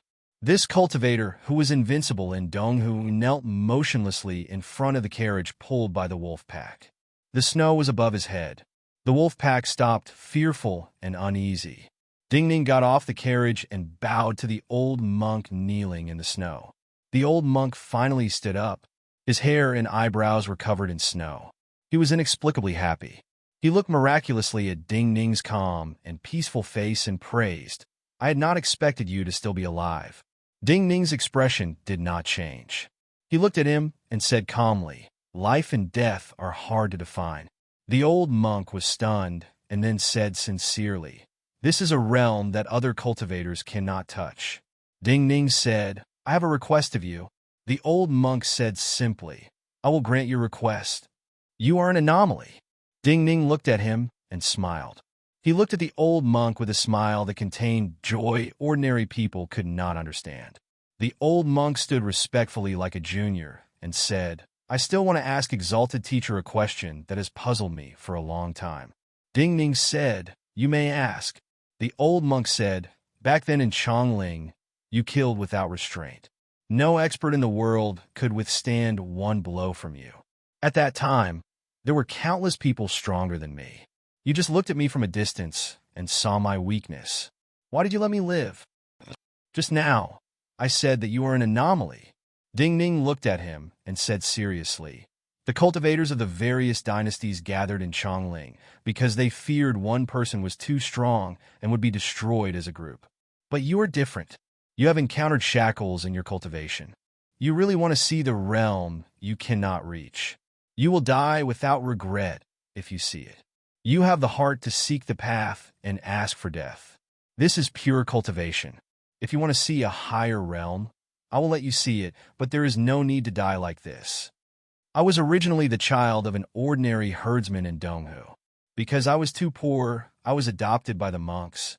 After Exalted Teacher's guidance, I learned about cultivation, since the primal energies of the universe, and since the most beautiful things in the world. Only then did my life have meaning. Exalted Teacher brought me into the mountain, raised me, and taught me to cultivate. You gave me life in Chongling, and showed me a realm I had never seen before. This kindness is equal." The old monk looked at Ding Ning. "So I serve you as Exalted Teacher. I am going to the glaciers in the northwest of Donghu. I am going there to take a sword and forge it into my life bond sword."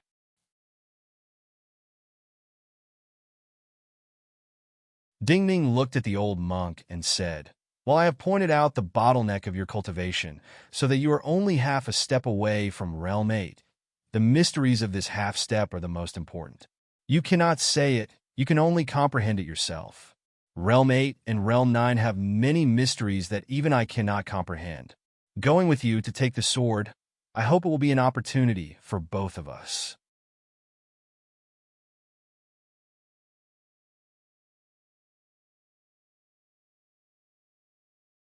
Chapter 531. The further they went to the northwest of Donghu, the nights grew longer, and the weather grew colder.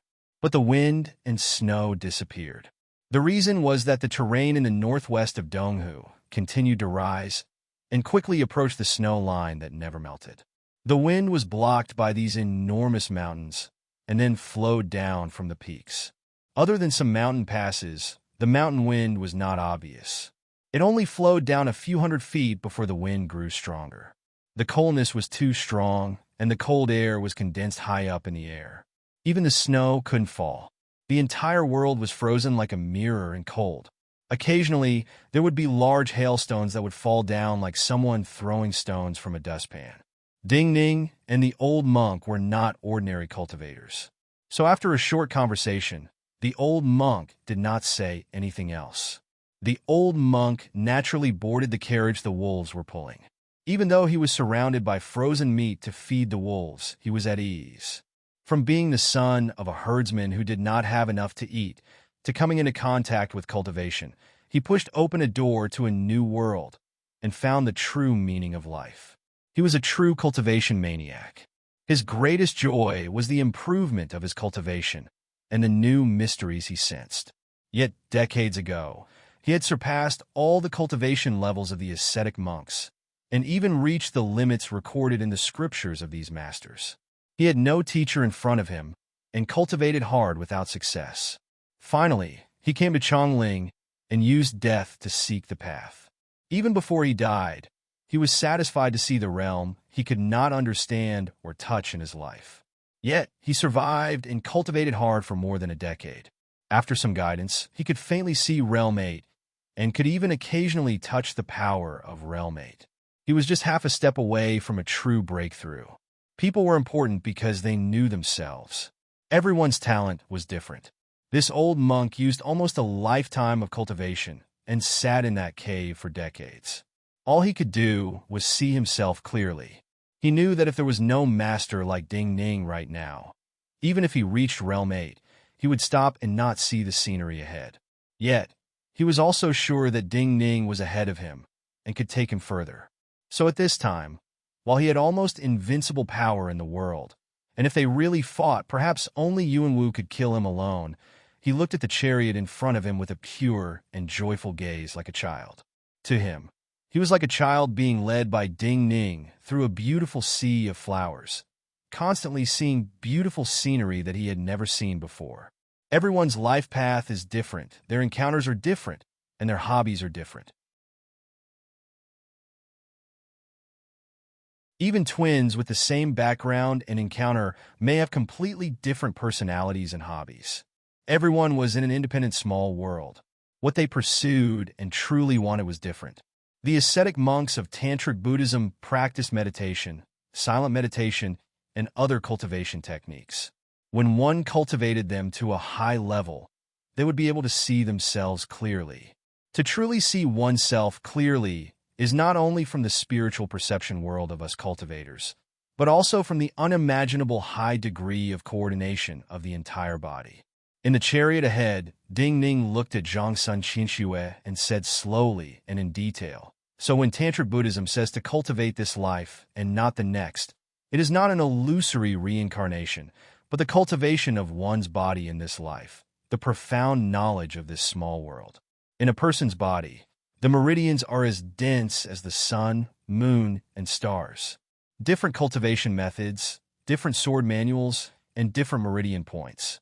The cultivators of Chongling have high cultivation, but they also release primal energies of the universe from their meridians and circulate vital energy. The smoothness and coordination cannot compare to their cultivation method, so their strongest move is themselves and not external objects." After a pause, and looking at Zhongsun Qinxue, who seemed to understand, Ding Ning said, "This ascetic monk is thin, but the power he can erupt with is much stronger than cultivators of the same level. Each meridian, each thread of flesh and blood has terrifying coordination. Other than power, it also brings precision and speed. So I told him not to think of other methods, not to rely on external objects, just take the most direct method. Putting aside all kinds of sword and staff moves, his strongest move is to use his body's instincts to hit the enemy with a staff. Those Realm 7s who fought with him could not match him and were killed in one blow. Most of them were half a step too slow. The primal energies of the universe had probably just arrived, or the sword essence had just been released, but his strongest power had already hit the other.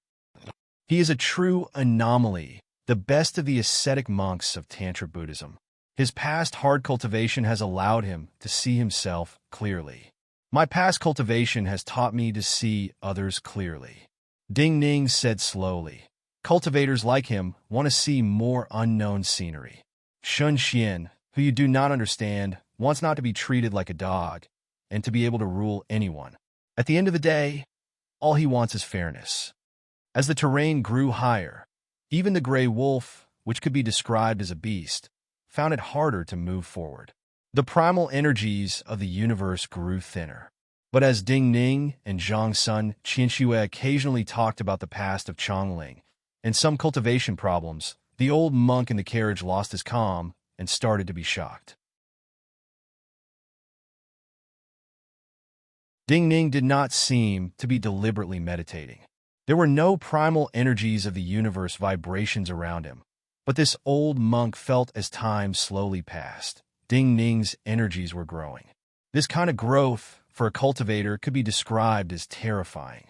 Ding Ning's cultivation was growing, but even for him, there were no signs of this growth.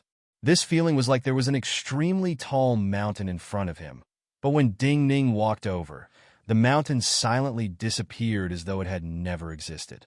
When the gray wolves were exhausted and finally stopped, they sensed that Ding Ning had silently passed Realm 6 second class and was not far from Realm 7. The old monk who got off the carriage could not help but ask, even if you were just retreading the path you have walked, the accumulation of vital energy, the nourishment and transformation of the body needs time. How can you surpass this? People are too small compared to the world. Even the strongest cultivator is too small. Ding Ning's breathing was difficult. He looked up at the glacier ahead. His figure was as small as an ant in the enormous shadow of the glacier. But no matter how strong one is, there are rules to follow. At least, one has seen the places they have walked before. If I want to go to the places I know, I originally thought there were no shortcuts. But when I heard Bauscher's corpse appear here, and thought of the Void Realm, I suddenly had a realization. Sometimes, even if nothing changes, there can be a shortcut. The greatest difference between people and other beings is not the ability to use tools, but the ability to create, Ding Ning said with a smile after a pause. The old monk's body shook violently as though he had been struck by lightning. He understood. When Ding Ning heard the news of Bauscher, he had not just confirmed that there was a sword here, but also had an epiphany in cultivation. Just like some grandmasters, he had created new cultivation methods. At the same time, he understood the greatest difference between him and Wang Jingming. He was too strict with the law. Even if you can greatly reduce the time you need to reach Realm 7, even if you can use some Realm 7 power at that time, even if the 9 Death Silkworm is special, you will only be slightly stronger than an initial Realm 6 cultivator. A Realm 6 body, Realm 7 cultivation, the body cannot match the power. Your body cannot withstand Realm 7 power. You have Realm and power but cannot use it. He could not help but ask. Even if I cannot use it often, I can occasionally use it or cultivate my life bond sword energy. I can think of a way. Ding Ning looked at him and said. The old monk shook again and was convinced. He praised. Yes, that is enough. You're tuning in to the Warrior Lore YouTube channel. Don't forget to subscribe and join us on this journey to catch the most captivating stories.